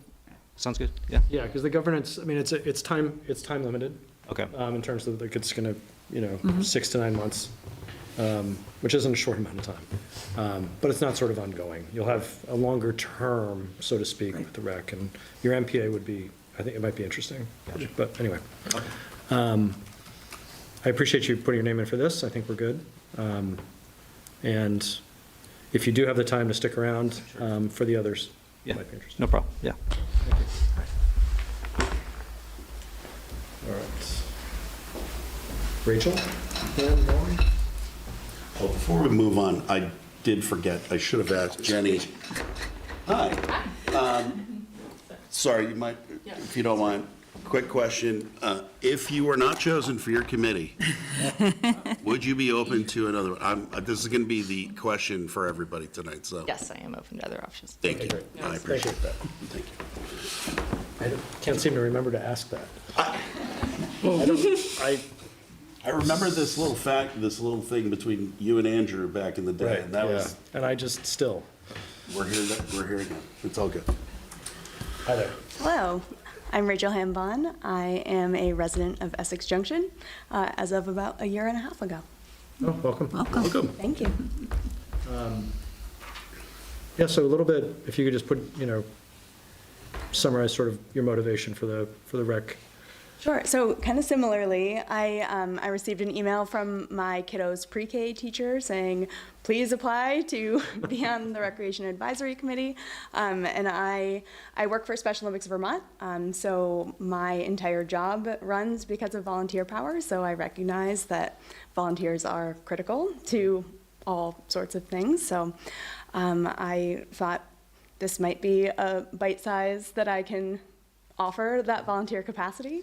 I also am a parent of 2 kiddos, so I have a kiddo at the Park Street School through EJRP, and I have a first grader at Summit who's a rec kid, Camp Maple Street, enrolled in soccer and all kinds of things through the rec department. And I myself have eagerly poured through the EJRP catalog, looking for all of the amazing things for my kids, and have also noticed sort of a gap in things that resonate with me personally, or that maybe match up with my time and availability. So I think my motivation is to continue all of the really incredible things that are happening, access and maintenance of the facilities that we have, which I have loved in kind of becoming a newer member of this community, but then also kind of looking at where are the gaps in what the programs are at this point versus maybe the interest or demands of the community. Excellent. Go ahead. Sorry. Did you both put your hand up? No. No, Marcus. So I do want to ask, because I have not had a chance to ask somebody in this forum, can you give me a little bit of insight into your experience and what it means to you to have your child in our pre-K program? I can enunciate. Yeah, so I can. So I moved here from Burlington, and I put my kid on a wait list for pre-K when I was 8 months pregnant. He got into that pre-K when he turned 4. And had already been enrolled elsewhere for years. We moved to Essex Junction and saw, looking through the EJRP catalog that our home sellers left for us at closing, that there was an EJRP program. We enrolled, somehow we got right in. It's affordable, it's close to home, we can bike there. The program's incredible. Like, we love Christina, and yeah, we've just been so thrilled to have that as part of EJRP, which is not something I've seen in other communities. It's really unique. Yeah. Thank you so much for that. I appreciate it. Well, let's end on a high. No, thank you very much for putting your name forward. We appreciate it. And if go ahead, you're Marcus. not picked for this committee, I can't even say it. I'm like blocking myself from saying it. If you're not picked for this community, are you open to considering other opportunities? I will say I'm open to considering, though my profession is recreation. My child kind of interest and persuasion is certainly recreation heavy. So my expertise and interests both align best with this committee, though I could be persuaded. Okay. Gotcha. Thank you very much. Thank you so much. Thank you. Governance now, right? Yes, Raj, sorry, I didn't keep up with you. So yes, if we could go back to governance, so then Joshua can hear and not have to stay here for both groups. So Steve Eustace. Great. And I will read this very briefly. Governance Committee is to explore the governance structures aimed at ensuring equitable representation of voices at policymaking tables. The committee will serve in an advisory capacity of the City Council, focusing on studying governance considerations for the city. This includes, but is not limited to, the form of government, election of officials, governing body composition, term of office, term limits, and counselor compensation. That's pretty much it. Steve, you've been on the trustees, I said select board, sorry. You've been on the select board in the past. But if you could introduce yourself for the minute. Sure. So Steve Eustace, so I've been an elected official of Essex Junction since 1998. And I was on the Board of Trustees for 5 years at first. Loved it. I love municipal government. I got off because of time commitment pressures. And that's when I transitioned to moderator, since it's a lot less time commitment. And but I follow everything extremely closely in our community and others. And I thought this was a great opportunity because it's very time constraint. You know, it's for a short period of time. So it seemed like, and I really believe I could, you know, give a lot back. I was involved in '98 of setting up, when we were trying to be a city then, setting up a government structure for that at the time. So very involved in that entire process. And then obviously I've been following everything since. So this, I was really excited. I told Regina ahead of time when I heard that this was going to be coming up, let me know as soon as they open it in case I somehow miss it, so I could get a letter in. Like, I was very excited. Anyway. This is so up your alley. So if you're not selected for this committee. Yeah, I guess I'm curious from I'll ask this of everybody. I mean, I guess, you know, with your experience here, doing this work, how open are you to really exploring alternative methods of doing this work? Yeah, I have an open mind. I clearly understand how things work today. And I assume we're going to gather input from a bunch of sources, weigh it all out, and I like to think I have an open mind, and I do that in my job and other things. So I think it's a good, you know, there's a lot of inertia in the system on any decision, and we could see that with the whole tree farm management group. There's an inertia there, and so and everything that we do. Why Essex Junction Rec and Parks was in the school, and then you know, inertia in municipal government is very strong, and so to kind of have it when we got the charter, got it all approved, that it says you have to consider this and look at all the options. I actually think that's good because it kind of puts the foot in the door. Like you need to at least consider other things, and you know. Maybe some great idea comes out, maybe it doesn't, but at least the committee got together, gathered a lot of input from the community, whatever, from staff, and we can put that together. Yeah, and I think the intention, just for background, and maybe I should have said this earlier, I think the intention was the movement for separation didn't really afford time to give consideration to a lot of the things that we're hoping that this committee considers. And this is a push that goes back well over 10 years in our community generally, Essex and Essex Junction, in terms of wanting to explore these topics. And we just didn't want to leave it behind. So yeah, no, that sounds good. I'm familiar with how the other municipalities in the county work. And so anyway, hopefully I can be a good resource in terms of being on other committees. Again, given all the irons I'll beat you to the punch. In terms of all the irons I got in the fire, I'm very interested in all that stuff, but I probably don't have the time. I understand. So. I have a question. Based on what Raj just talked about with the mission of this group, and in fact, the charter is less prescriptive than, I'm not sure where we got that from, but it involves also considering whether or not we should have wards or districts. How open are you to, if the conversation, and this is for every one of you who are interviewing for this position, how open are you to the possibility that the committee says status quo is great, council manager form of government's great, we don't need wards, like what if nothing changes? Is that, are you understanding that might happen? Oh yeah, that could be an answer. I think the key is evaluate everything, look at the data and go where the data goes and where people's interests are. And if we come up with the fact that we've got a great plan, great. Maybe we need to make some changes around the edges on participation, voting, whatever. You listed a whole bunch of things that we're going to consider, right? Or maybe we have to do something completely different. But let's gather the data, gather the input, and see where it takes us. And if it takes us back, like that we've got an awesome way of doing things, that's fine. I don't have a problem. But I think, again, the whole thing forces us to at least take stock and examine it, right? And I think that's what's important, to kind of break that inertia and not just do something because we've been doing it. If we study it and it's working great, well then there's no reason to change. But let's gather the data and input from everything.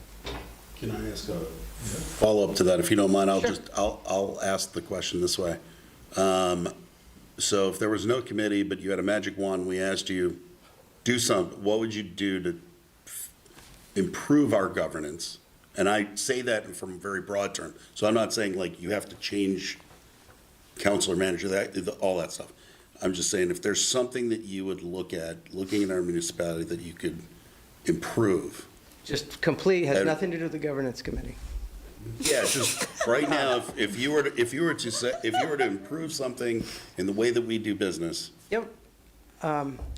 If I'm going completely off the cuff, I would say staff communication, right? I think the board, it's very easy to follow what the board is doing, minutes and stuff. Tim's been putting some things now in the forum as well. So I am very well aware of what the board is doing. The agendas are published, all the discussions are there.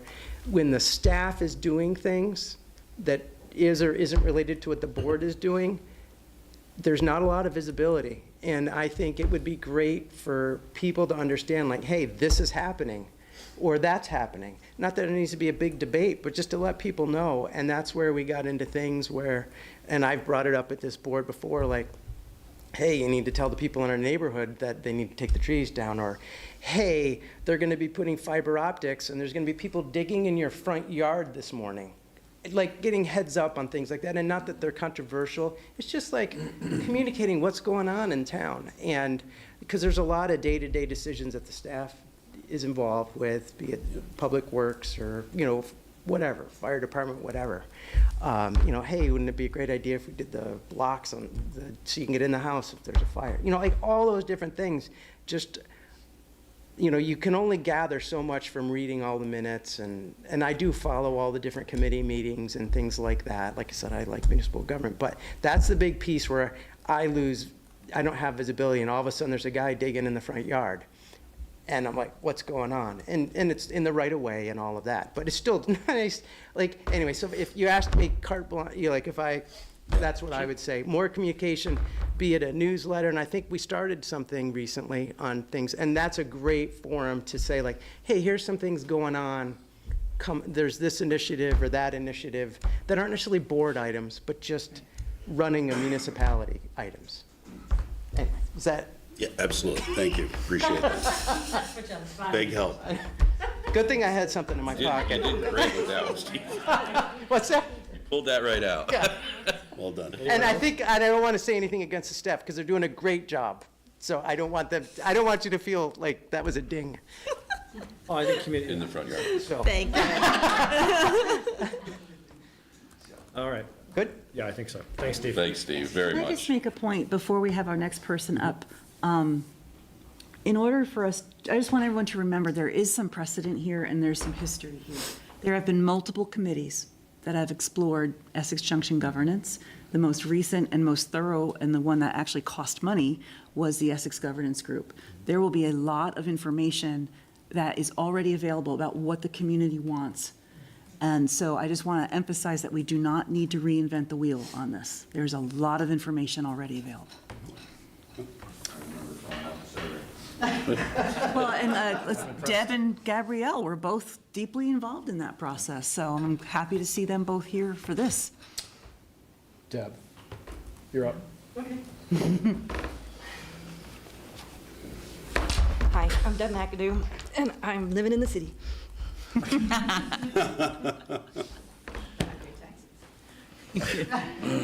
Nice. And I'm here, and I'm motivated because I think we have a great community, and I think that we've done some really wonderful things in the last 10, 15 years. And I want to see it get all the way. We're almost there. We're like, you told me 5 years and we'd get that budget on the ballot. Damn, we did it. Thank COVID, but we did it. Took a pandemic. I believe that we can do whatever we put our minds to, and I'm hoping that we can create a community that has engaged citizens. I really think, you shouldn't have to say, would you take another committee? I don't think I will, but you shouldn't have to say it. We should have people that want to participate. I think that once you get in and you get involved, and I'm happy to see the new folks in because I was new when I started, and I have a nice core of friends, and I have a nice understanding of how my community works, and I think that the next 5 years is going to be pretty exciting, so I'd like to be a part of it. I've known Deb for 20 some odd years, so I'm good. And he still wants me. And I still, yeah, I think just to echo what Elaine said, I think there's a lot of history, and I think we've made some headway for sure. I think one unique thing too is that I bring the history because I was on the budget to ballot in the egg group, and I remember all of those different models, and some of them scared me.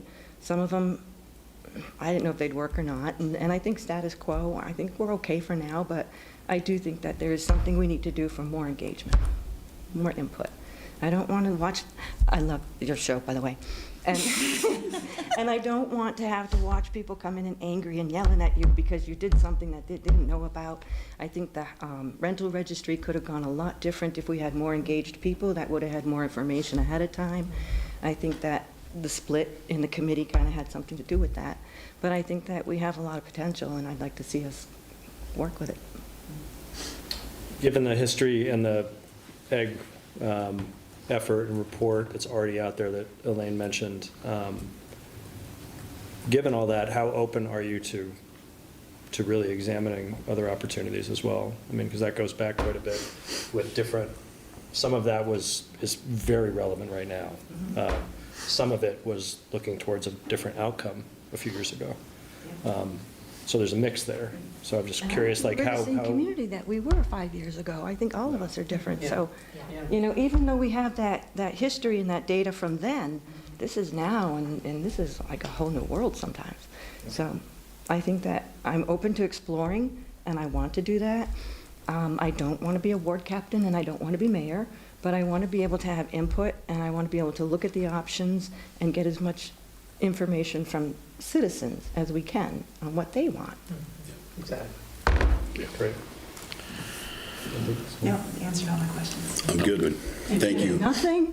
Well, look, We answered his you big actually already answered the questions that already came, so I really appreciate that. All right. Thank you, Deb. Thanks, Deb. I'll take my answer on Candace. Please join us. Good night.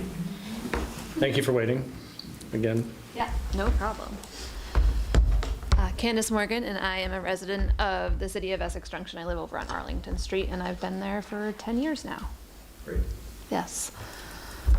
Can you give us a little background as to what your motivation is for this particular? Yeah, absolutely. I was really excited when I saw this as an opportunity out there because I think that we are at such a pivotal point in terms of how we want to continue to operate going forward. Obviously, I've been in Essex for a while. I haven't always been involved in all the local governance conversations, but certainly have followed it from afar.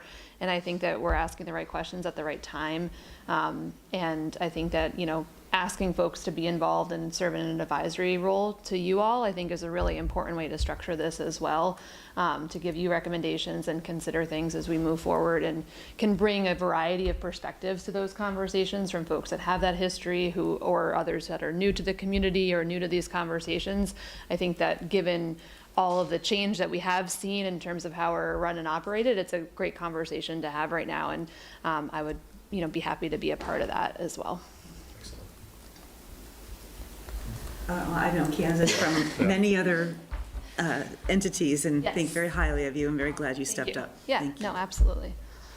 I think you heard it come up twice already, so just re-ask it. So your thoughts on whether or not change or status quo? And if you had a magic wand, is there something you might improve? Yeah, I am not afraid to blow stuff up, right? That's some of the things that I like to do in the job that I've had. I like to sort of ask the, slightly provocative questions if that's what needs to happen and evaluate those options. But I'm also happy to accept that what we're doing is working in a lot of ways. And so it's not to say that we need to throw it all out either. I think that we are, unique in being such a small sort of geographic city in terms of the square mileage that we take up, right? But also having a huge population and that's ever growing. And so I think we just got to figure out how we want to capture all of those different voices in a meaningful way and open to looking at, how other cities and towns in Vermont have considered those changes at different points in time, looking at, elsewhere as well. I spend a lot of time in sort of state and local policy in my day job and have for most of my career. And so that's an area that I like to look at, and I'm happy to dive into some of those reports in the past, but also happy to consider other things too if it feels like we're in a different place as a community than we might have been when that work was done. In terms of a magic wand, there's a lot that comes to mind in some ways, but I think building a little bit on Steve's point, I think that having engaged citizens is really important, and we want to create those opportunities for folks to get involved, but we also recognize that people can't always be involved, and so we've got to make ourselves welcoming and show that we're hearing folks, even if there's not always an opportunity to sit at a meeting or to read all of the minutes, right? We got to make sure that we're being responsive and transparent in whatever way people want to engage with us. And so that's, I think building on some of that work that's there, but not relying on some of the more formal processes, because that's not how folks are going to really engage with us as much as maybe they used to 10, 15, 20 years ago. So. Thank you. Yeah. In terms of the favorite question of the night, if not selected for this committee, would you be open to? Yeah, I would be open to it for sure. I think what attracted me to this one, candidly, is the sort of time-limited nature of it right now, just given where I'm at professionally and otherwise. But yeah, always happy to be considered or think through other options. Thank you very much. Appreciate it. Absolutely. Brian Sheldon.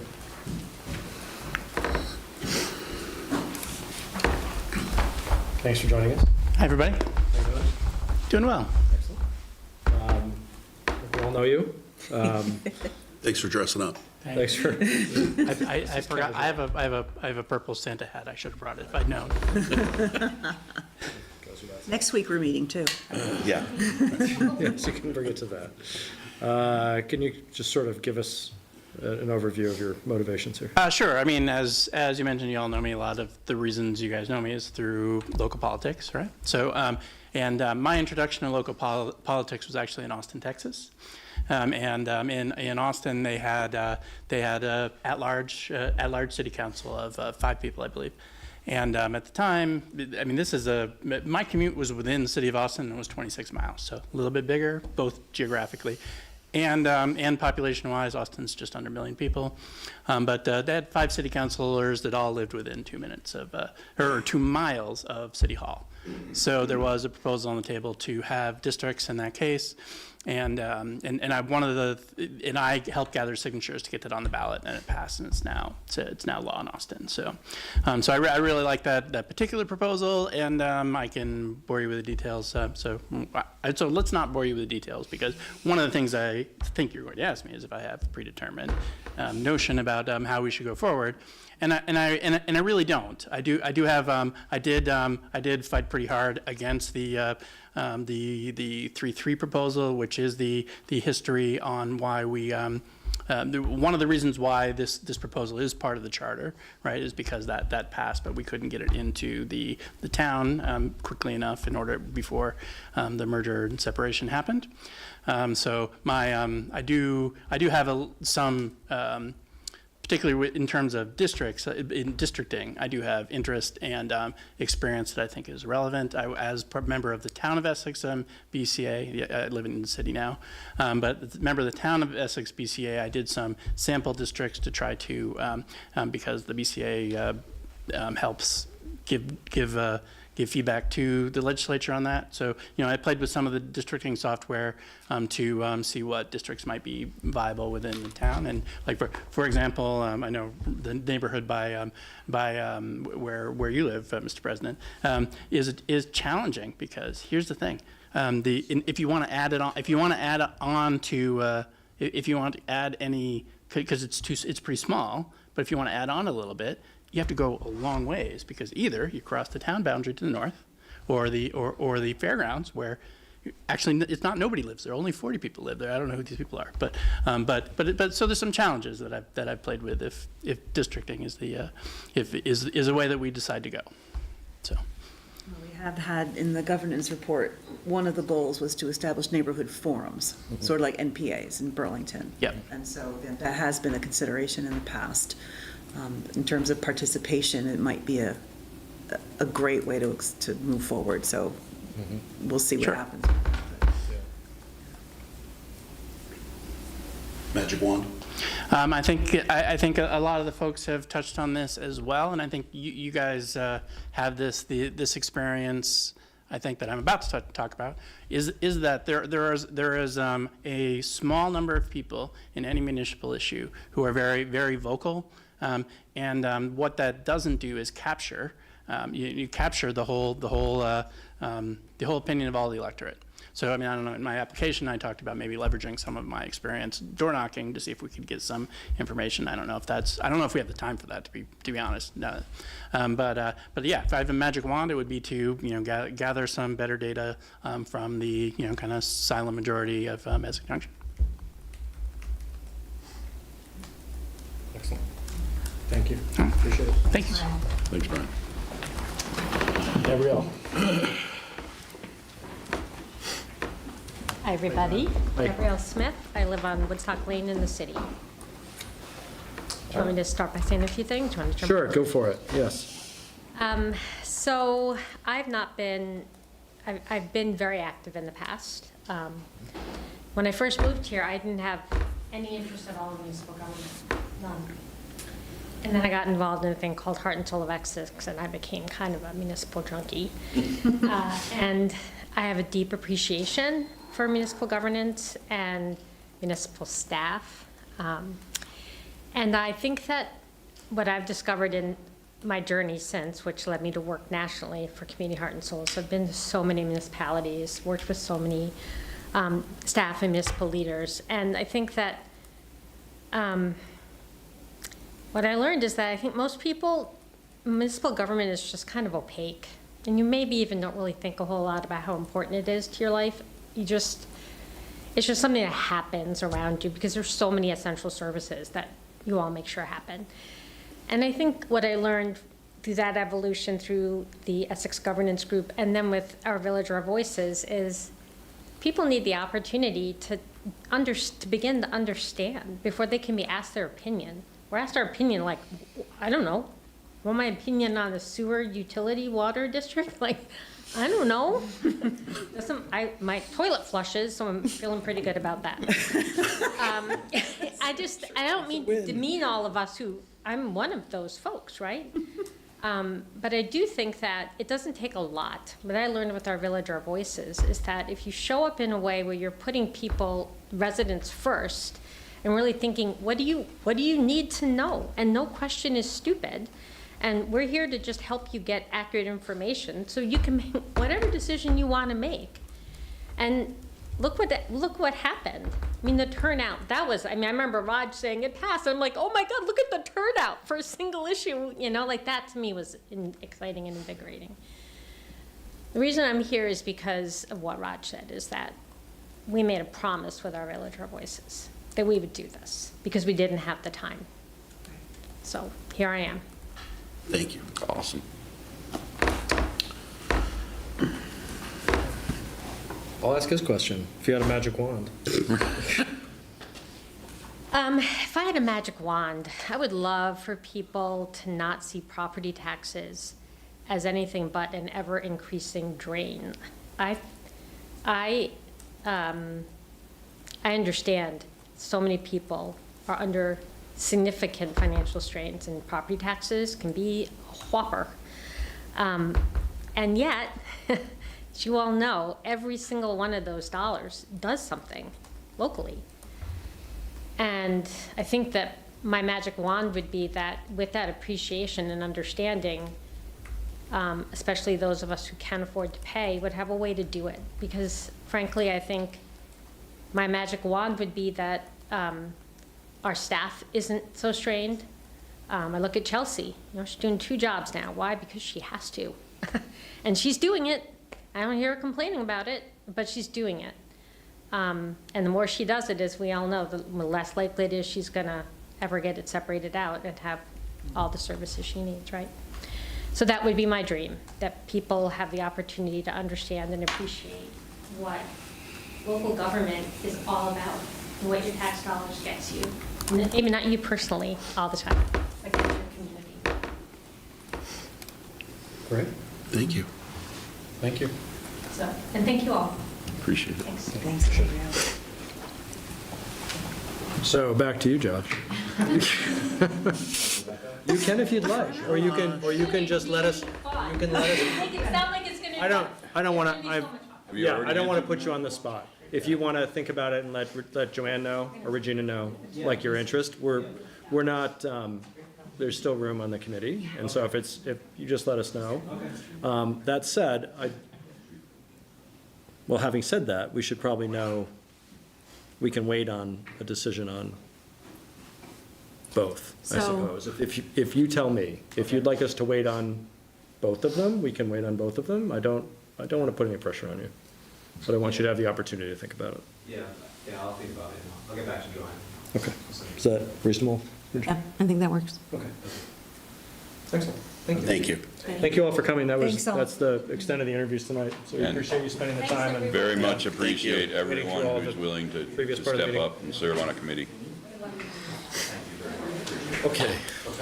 Were you gonna talk about, point of order? Yes. Were you gonna talk about I thought I saw something in the packet on the budget timeline and Right now. hearings and stuff? Coming right up. Okay, That's great, next. 'cause I wanted to make. Okay, great. Okay. Ask you a question. Sure. All right. 6C, discussion and consideration of budget engagement schedule and annual meeting schedule.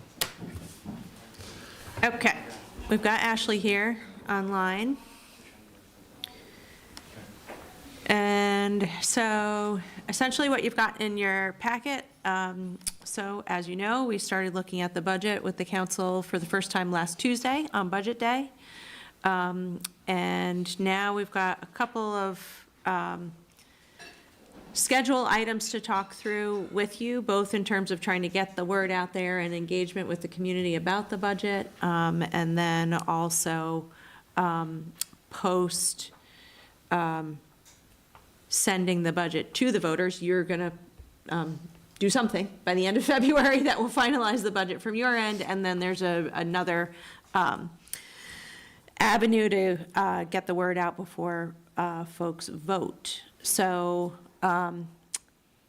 Ashley put some stuff together for you. Also, Susan did as well. That's how that whole kind of table is in there with all the different parts and pieces and timelines and things that have to happen. And we've got a couple of dates for you to sort through, and open to any other thoughts and opinions on anything else in addition, alternatives, other ways to kind of try to get the word out and meet with folks. Ashley, anything you want to add to that? No, just basically, we really are trying to focus on our feedback for our engagement period in January and February. Like Regina said, we have to get that passed and the warning done by the end of February so we can get it on the ballot and in the annual report and newsletter. So really trying to focus our engagement efforts to get feedback in that time frame. And then after that, it'll be just educational purposes of getting the information about what's on the ballot going forward. So you will see we have the community meal as an opportunity. We did this last year. We did it on a Saturday last year and combined it with the strategic planning efforts that we did. We looked at CVE to see if there was another opportunity that we could do this an evening during the week or something like that. Unfortunately, CVE was only available on that January 25th date. So now we're just trying to figure out if we want to do that as a morning, a noon lunch, or in the evening for that meeting. You'll also see there's a couple of coffee chats added in here. We can do other things. I didn't want to bombard you with lots of different things, but there are other opportunities, obviously, of meeting with some of our civic groups like our Rotary Club and our Lions Club, reaching out to our senior groups within the community, or we can do some more creative things that I'm happy to discuss tonight if that's something that you guys are interested in. The only last thing I'm going to point out is the informational meeting. In the past, we had to have that within 10 days prior to the vote. They have extended that to 30 days now. So we do have a little bit more time to do that earlier to make that informational meeting a more valuable time frame. In the past, we had gotten the ballots out and a lot of people had already voted by the time we did the informational meeting. In here, we have some dates for you to decide upon that will allow it to be going out or do the informational meeting around the same time that those ballots are going out. So those are the two things that we need from you tonight. Thank you, Ash. Thanks you for staying late or waiting so long. Yeah, and I appreciate the change that was made. It makes so much more sense to have the informational meeting match when the ballots actually go out. So glad we finally have that alignment. And I guess next week, or is it January that we talk about the ballot mailing topic is next week, right? So the school board is meeting tomorrow night. So we will know what they're doing on that. And so hopefully we'll have a direction by this Friday. So you'll either have something in your packet next week or you won't. Well, we have gotten some preliminary information from the city clerk about what her recommendation is at this point.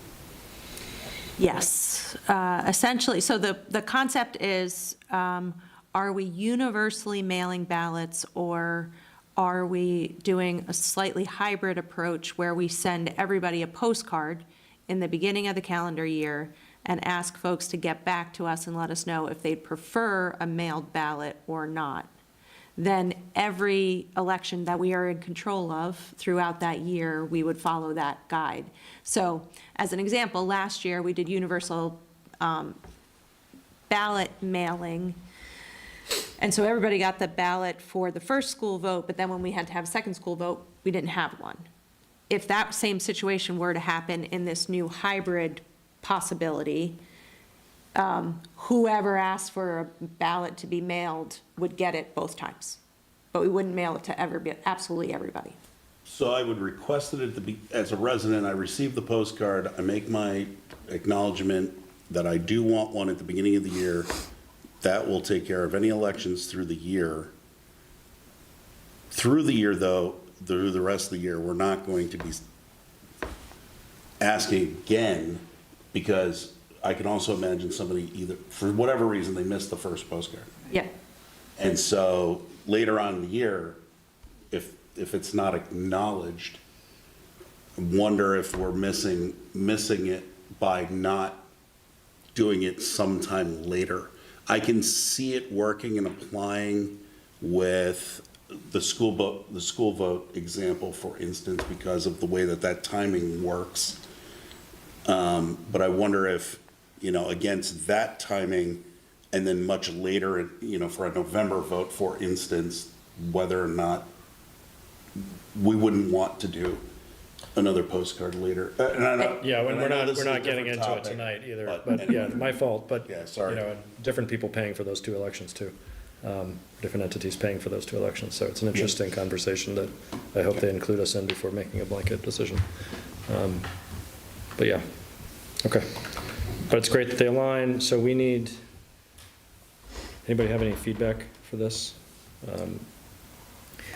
Well, we had decent turnout when we did the luncheon for the strategic planning process, right? That was like 11:30 to whatever.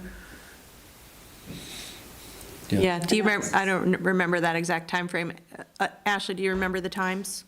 Yeah, it was around lunchtime that we did it last time. So it was around, I think we had started earlier for doing some ahead of time strategic planning efforts and then moved into the budget item. I think it was around 11:30 or 12. And that was on a Saturday? It was, yes. And then when we did the community meal that one time in ADL, no, that was a dinner. That was a dinner. There was like 500 people there. When was that? It was before, right before COVID. Okay. It was January, and there was no business being done. That was the thing. There was no business. We just had people come eat dinner. Is that at the high school, actually? At the high school. Is it the high school? Yeah. Okay. Yeah. Okay. Yeah. That was an evening, but I don't remember if it was a weekday or a weeknight. Yeah, boy, I just don't know which would be more convenient for folks. I tend to think dinner.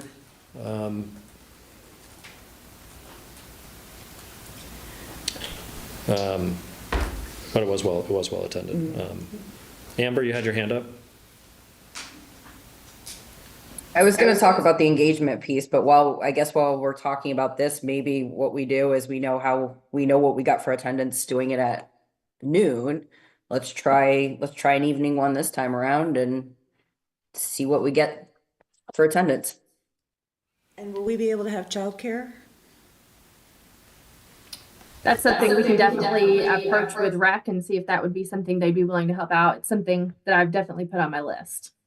Before we had to stop, before town meeting wasn't only an informational thing and it was always online, we would do it at the high school and the gym was full of children because EJRP brought folks in to watch them. So that would be a really good thing to do. So I just want to be clear. We're talking about a Saturday evening. That's what. See, I lean the other way that I thought earlier would be better because of the fact that it would be less disruptive on the weekend. But, I mean, personally, I'd rather do midday. But, I mean, this is also the first time in a while. So I don't, I think experience helps, but I don't know that experience will help dictate how this will work one way or the other. I think we have to go with what we. Why don't we do it at lunchtime and tell everybody we're just going to have a big sandwich? 40-foot sandwich? Yeah. Half of it will be gluten-free. I would personally lean towards, and just my opinion would be if we're going to do it on a weekend day, that it would be the middle of the day, just because there's always so much with small children in the morning, and then you kind of can settle in, and it's a little bit later, but still early enough that, it's not disruptive to everybody's entire schedule during the day. And if we were going to talk about doing a community meal, then maybe it would be a different day of the week for an evening, like an evening meal kind of thing. But at the same time, there's tremendous pressure on families that both work, that have to then get home and then, to turn around and rush right out, and we have to be aware of those pressures as well. And I think while there's probably never an ideal situation, I personally feel like there's less disruption and more time to plan for like a Saturday middle of the day kind of thing. Just my 2 cents. We'll go with that.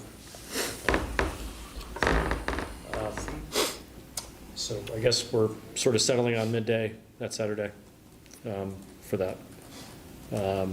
And I don't disagree with the 40-foot sandwich. It sounds delicious. I would offer up some virtual, opportunities or availability in that January timeframe between the two meetings. I don't know if that's the time period that would be useful. I mean, we still have another 3 or 4 weeks before we have to finalize it. I'm not sure what folks think is the more opportune time to be available and get feedback, whether it's in January between those two work sessions or between the, I just don't know. Raj, I don't know if you're ready for it, but Steve is raising his hand over there. I was going to do public stuff after. Okay, yeah. Just to keep that. Although everybody's telling me Steve's raising his hand. I'm going to speak as the moderator. All right, yes. I forgot about that part, yes. Please come up. As a moderator. So, having moderated the meetings prior to the COVID and post, where we've gone from like business taking place to more informational, and great to hear the 10-day to 30-day thing and all that. I thought it was a big difference last year in engagement to have the moderated meeting or a moderated meeting, the meal, or midday Saturday before the budget was finalized. Because people felt like, even though they aren't making motions to move the budget around, I think people felt more like what they said was going to be considered versus the informational meeting where you can talk about it, but nothing can change necessarily, right? So I would advocate scheduling your timing such that it's definitely, and I can't remember all the dates when everything was proposed, but to do it before the budget's finalized, because I think that increases the engagement, and then you have the informational meeting as well on top of that. And I don't know if last year I think both of them were moderated, and I can do whatever if you want to do more. Oh, I think what I was saying before, so the one we just talked about with the meal is January 25th, a month in advance of what it's. Perfect. So that, with the overall absolute intention of, we've done 2 meetings to work on it. Yep. We have 2 or 3 more to do, meetings available to us to work on it. Now's the time to get that feedback. Okay. So yes, what I was talking about were these like little micro hits where got it. We're either doing a coffee chat, or one of us is going to be, or 2 of us are available at lunch on Zoom. Sure. Or, we're at the senior center, which I would be happy to do, or we're going to different places in the community to just, I guess we just spread them out throughout the whole process, but definitely. Yeah, and I like I think it's great to have all those different opportunities, and then with the 2, bigger ones or whatever. But were you thinking just the 2 meetings to be moderated, the informational meeting and the lunchtime gathering? I believe so. Yeah. Okay. Yeah, I think so. Yeah, and that. Does a budget discussion need moderation? I mean, no, I mean, you're great. I'm just asking, I guess, out of process, I'm wondering. So I can give you the process. Yeah. So in the the informational meeting is supposed to be moderated, okay? And if you're ever doing formal business where the citizens are making motions and all that, not the board, then that would be moderated.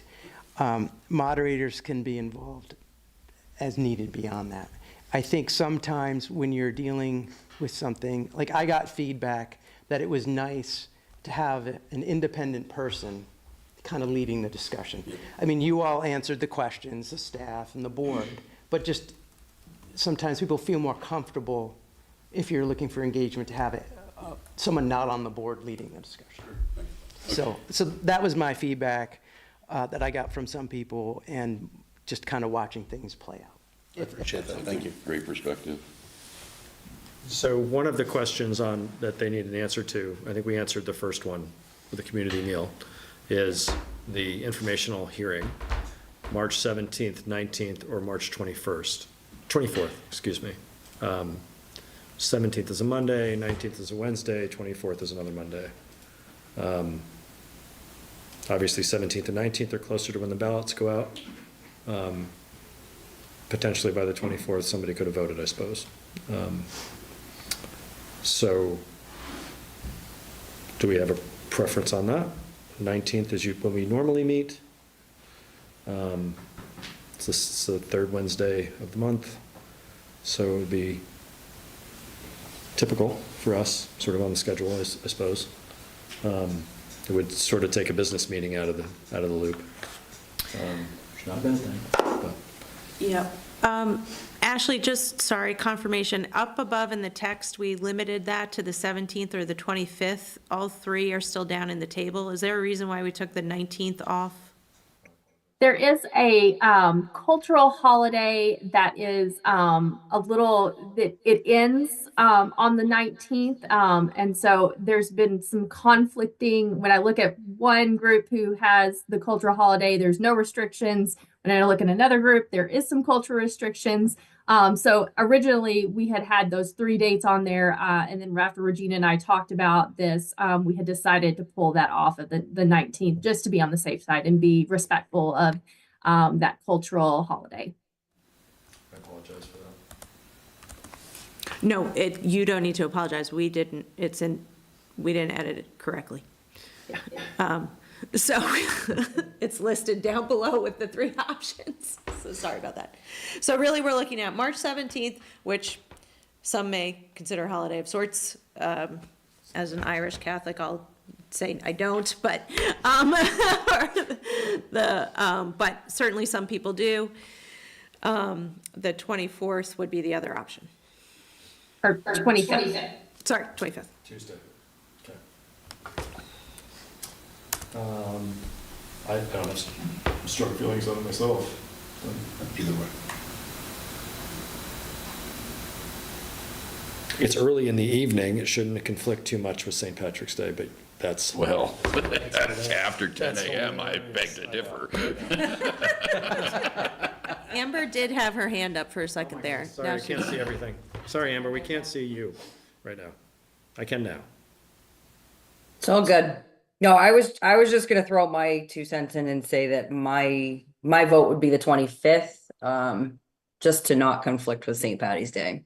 Not that I want to celebrate it, but I want to try to get as many people to the meeting as we possibly can get, and I'm a little concerned if we do it on the 17th that will impact it. Sure. Let me just call it. Yep. Good. Okay, March 25th. And those were the 2 questions you had outstanding, Ashley, and I will say for myself that I appreciate what you've come up with so far. With the schedule, now I can't see you, but it's all right, it's complex here. This is quite the schedule to keep track of in terms of all the critical dates. Can I ask a question? Sure. Provide a little feedback. I again, I agree. I really do appreciate the schedule. I'm wondering though, as I look through this though, if we're and again, I'm not sure that this is easy, so I want to make sure that I'm being conscientious that, you know, what we're attempting to do here is not the easiest thing to do, that we do want to hit as many people as possible. We want to hit as many different people as possible. And we want to recognize, or at least make sure that we're talking to various groups within the city to get that feedback. So, you know, it's important, I think it's important to have that senior conversation, and, you know, there are other groups as well. But as I look through this, I'm not exactly sure what we might be missing, and I'm not, but this is one of those challenges that we're having right now, because we've said, and as we did recently with the strategic planning, that this community engagement is one of our pillars. It's very important, but we're now in the middle of this work, so it's not like we can make every dream come true at the moment. So I don't know the best way to answer I'm not sure that I'm verbalizing the question correctly. Do we feel like we're hitting enough of the various audiences in our city to make sure that we're getting representative feedback? I think it's a great question. I think we've had, you know, mixed success with these coffee chats. Those are probably the sort of the easiest to pull together, and we have had some folks who do show up for those. So I think some variety of those are helpful. But I do think we could probably do more. I know Ashley's got some other ideas because she's been thinking on this today. Ashley, any other thoughts you want to bring to the table? Yeah, no, I'm happy to. One of the things is obviously I wanted to provide you guys with some opportunities that we've already done, but I also know that you all work and don't necessarily have just tons of time. So I wanted to be respectful of your time as well. So some other options are, one of the groups that I feel like we miss a lot of times is parents and those who have young children. So a couple of my ideas to maybe reach out to some of those groups is, obviously I'm always trying to meet people where they're at. Instead of having to ask people to come and participate in a meeting or participate in something that we're doing, we're going to where they're at. And so some of the ideas that I had and came up with today is maybe doing a Saturday in the park, having a small little tent in Maple Street Park where we have the opportunity for people to come up and talk to us. Maybe we would have some candy to entice some children to come over. And then really just having being there to be an opportunity for people to come and talk to us about the budget and having some information to provide people about the budget. Also picking back off of maybe some Brownell events, some of their more popular events, being there to be a part of the event, but also staying there a little bit before or after to kind of hit up some of those people as they're leaving or as they're hanging out or waiting for their children to complete some of those activities that they're already coming for. We're piggybacking off of that. Rod, you kind of mentioned already doing something at lunch, so we could do some kind of mini lunch and learn where we invite the community to come have lunch with us, bring your own, and we talk about the budget and really can do some pointed more questions. I love the idea of just having feedback from people, but I'd also love to have some triggering questions. So if people had a specific question about the budget or how enterprises funds work or how things work, we can have those kind of conversations that we're definitely going to talk on because I feel like education is key. And we kind of heard that a little bit from some of the people who are interviewing for the committee member or positions tonight and how we can better engage our community. So those are just some of the top things off the top of my head. And I'm happy to schedule as much or as little as you guys have time for. That I'll add is if I could get a calendar representation of this, I think one, it'll help me personally, but I also think about visual learners that it would really be very assistive if they could at least see how we're engaging with the community on a topic like this in a visual fashion. I think that would accomplish that. If that's not too much work, I don't want to all of a sudden do this. No, that's not what I'm asking. If that works, if that's possible, that would be great. Thank you. Yeah, we can definitely do that. Ashley, I love those ideas. I think if you want to poll us on, I know it's difficult for you, right? I imagine it's difficult because you don't know when to ask if we're available if you haven't already reached out to see if you can do it wherever you're trying to do it. So understanding that, just hit us with whatever you've got. And if it works within reason of your time. If it doesn't, it doesn't. I think, Regina and I a couple years ago went over to Whitcomb Woods for another different topic, but it was really successful, actually. We had good conversation with people that will, so I'm open to finding those opportunities, and it was like a dinner time. We had dinner, it was good. So, yes, I really appreciate your considerations, but hit us with whatever, and if it just falls through. The other things that we haven't talked about, there's always the Town Meeting TV interviews, there's the programs, there's the department head budget videos that were excellent last year, and I'm sure will be excellent this year. I don't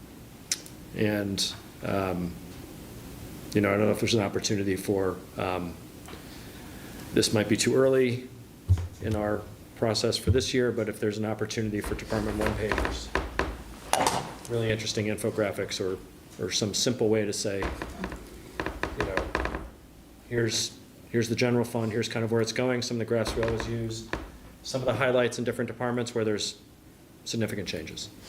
I think this year's budget is going to be fairly straightforward. There aren't a lot of big surprises as far as I understand so far or anticipate, so I think communicating this year. The only other thing I'd suggest is something that somebody brought up to me was, is there ever any opportunity to partner with the school district on when they do their presentations or when they have their nights? Because after all, we're all paying both. So it's hard to take it in a disjointed fashion. So that was an interesting reminder from someone that, I don't know how open they are to that. Theirs is way more complex to go through. Ours, by the time we got to us, everybody would be glassed over and in shell shock. But I don't know if that's a realistic thing. But somebody brought it up, so I thought I'd bring it up. No, it's definitely something I've thought about as well. And again, it is a more complex issue with how their budget works. But I did think one of the things that we're going to add to the community meal this time is having our committees and our staff there And I thought I'd also put it out there to the school board or the school district and say, if you'd like to be there as a booth to talk to people and to talk about your budget, that would be great. We'd love to have you. So that's definitely something in the back of my head as well. I'll just add to that, because I really like the thought process and the idea around combining something with the school. I agree. I think that's a significant challenge if we were to do an informational meeting with us both. But I kind of also think that it might work well with say the coffee chat, for instance, because one of us is going to draw on an audience. You know, that is a good way to potentially engage with more people. Yeah, if they wanted to do that with us a couple times.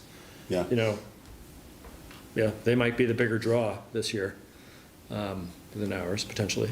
You know, so. Gonna go back to Zoom to see if Amber has a hand up or anything. No? You're good? Okay. So I don't recall a motion being needed for this, but. Yeah, I don't think we need a motion. Okay. First budget cycle. Okay, that's all we needed, right, Ashley? Okay. That's all. If there's any other comment from the public or anything like that, I'm happy to entertain that as well. So Steve, you've already offered input. Do you have anything, or Harlan? You only have 2 other people in the room. Anything you want to add? I think the discussion's great on gathering as much input as you can get in a variety of different ways. Great. And any way I can help, let me know. Thank you. We definitely will. Thank you. And we'll look to comment or input from folks online. If you have anything you'd like to share, any comments about this, please raise your hand or unmute if you're not able to raise your hand. And I'm not seeing any hands or anyone offering, so we will move on to 6E. It's a 6D, excuse me. piece we pulled out. The memo from the consent agenda around the dog license fee increase. So I asked to have this removed from the consent agenda. I appreciate that Susan brought this to our attention with the increase in what the state is now collecting. I'd ask that we take a deeper dive on the fees that we are charging in light of the fact that we are seeing an increase in our animal control contract. And also look at it in relation to what other surrounding communities are doing and bring it back to us. So table it for this week and bring it back for next week's meeting. I think that's a great idea. All right, so I think I need a motion to table. Do I? Do I need a motion? So Does that timeline work? Yes, that works fine. I'll second. So we have a motion to table this item till next week and a second. All those in favor say aye. Aye. Aye. Great, motion passes unanimously. I will entertain a motion to approve the consent agenda. So moved. I will second. Excellent. All those in favor say aye. Aye. Aye. Motion passes unanimously. Council member comments and city manager report. Anybody from council have anything? I don't have any particular items. Okay. There's just so much, but I don't have any particular items. There's just so much. Yeah. Oh, We'll catch up next week. she's now the manager of understatement. Train hop Friday. Go ahead, Mike. Be there or be square. Well played. I do want to acknowledge I want to acknowledge Public Works. I mean, look, we've had our most probably significant snow in the recent couple of weeks. Look, we know as city residents, one of the nice things about our city is that we get these sidewalks plowed, and so we get more accessibility for our kids and ourselves to get to places around the city. This year, just like a couple of years ago, I had my lawn taken up a little bit. this kind of goes with, I feel like it goes with living here, but what I want to acknowledge, and the reason I bring it up, is because I can't thank the Public Works enough for the responsiveness that they make, not to me, but to my neighbors. When things like this happen, they come right back out, they acknowledge it, and they resolve it for neighbors. I experienced it this year. I've seen it with neighbors of mine over the years, and really just can't, I really appreciate the professionalism and how they handle those situations, so thank you. I want to take Amber's train hop and parlay that into the fire department open house is Saturday from 10 to 2.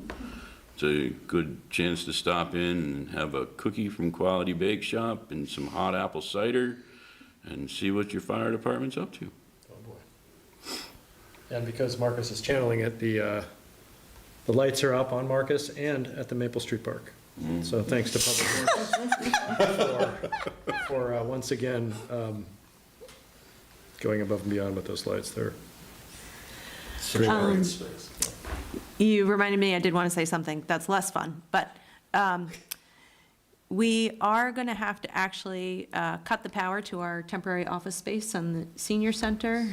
So on Friday, December 20th, and Monday, December 23rd, we will not be able to accept any public incoming traffic. You can still get in touch with us. You can call, our voicemails get forwarded to our emails. We will get back in touch with you as best we can, but we will be open and operational. You just can't come in and see us. Because we will be open and operational in other locations. And then we are actually have 2 holidays, the 24th and the 25th. So just as a heads up, and we'll mention that again if I remember next week. And we're putting that out on the website and everything. Okay. There are 3 executive sessions this evening. 4. I have, go for it. I have 3 here. I see 3 pages up. Yeah. So there's also a motion in the committee packet. Oh, right. While you're finding that one, I'll do the first 3. Or do we need to do them in order? Yes, because Harlan's joining us for the first one. Contract. Page 67. That's what I'm looking at. I move the city council make the specific finding that premature disclosure of contractual matters would place the city at a substantial disadvantage. And I move the city council enter an executive session to discuss a contract pursuant to 1 VSA section 313A1A to include the city manager, city council, and Harlan Smith. I'll second. Great. All those in favor say aye. Aye. Aye. Motion's passed unanimously. Second, I'll read. Move the city council make the specific finding that premature disclosure of the confidential attorney-client communications would place the city at a substantial disadvantage. And I move the city council enter an executive session to discuss confidential attorney-client communication regarding a public official pursuant to 1 VSA section 313A1F and 1 VSA section 313A3 to include the city council and city manager. I'll second. Great. All those in favor say aye. Aye. Aye. Motion passes unanimously. And I move the city council enter in an executive session to discuss a personnel evaluation, quarterly check-in pursuant to 1 VSA section 313A3 to include the city council and city manager. Second. All those in favor say aye. Aye. Aye. Aye. Motion passes unanimously. And Marcus? I make the motion, I move that the council move into executive session to discuss the appointment of public officials. Wait, hold on. Sorry. You got it. Is that it? Because I thought there was something else before that. That's the one. Okay. I move that the city council enter into executive session to discuss the appointment of public officials pursuant to 1 VSA 313A3 to include the city manager. Second. All All those in favor say aye. Aye. Aye. Aye. So we will be coming back out We will be coming back out. to make appointments. Right, and that is the rest of it, where we make specific motions for the specific appointments. If we so choose. So we are in recess.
Recording in progress.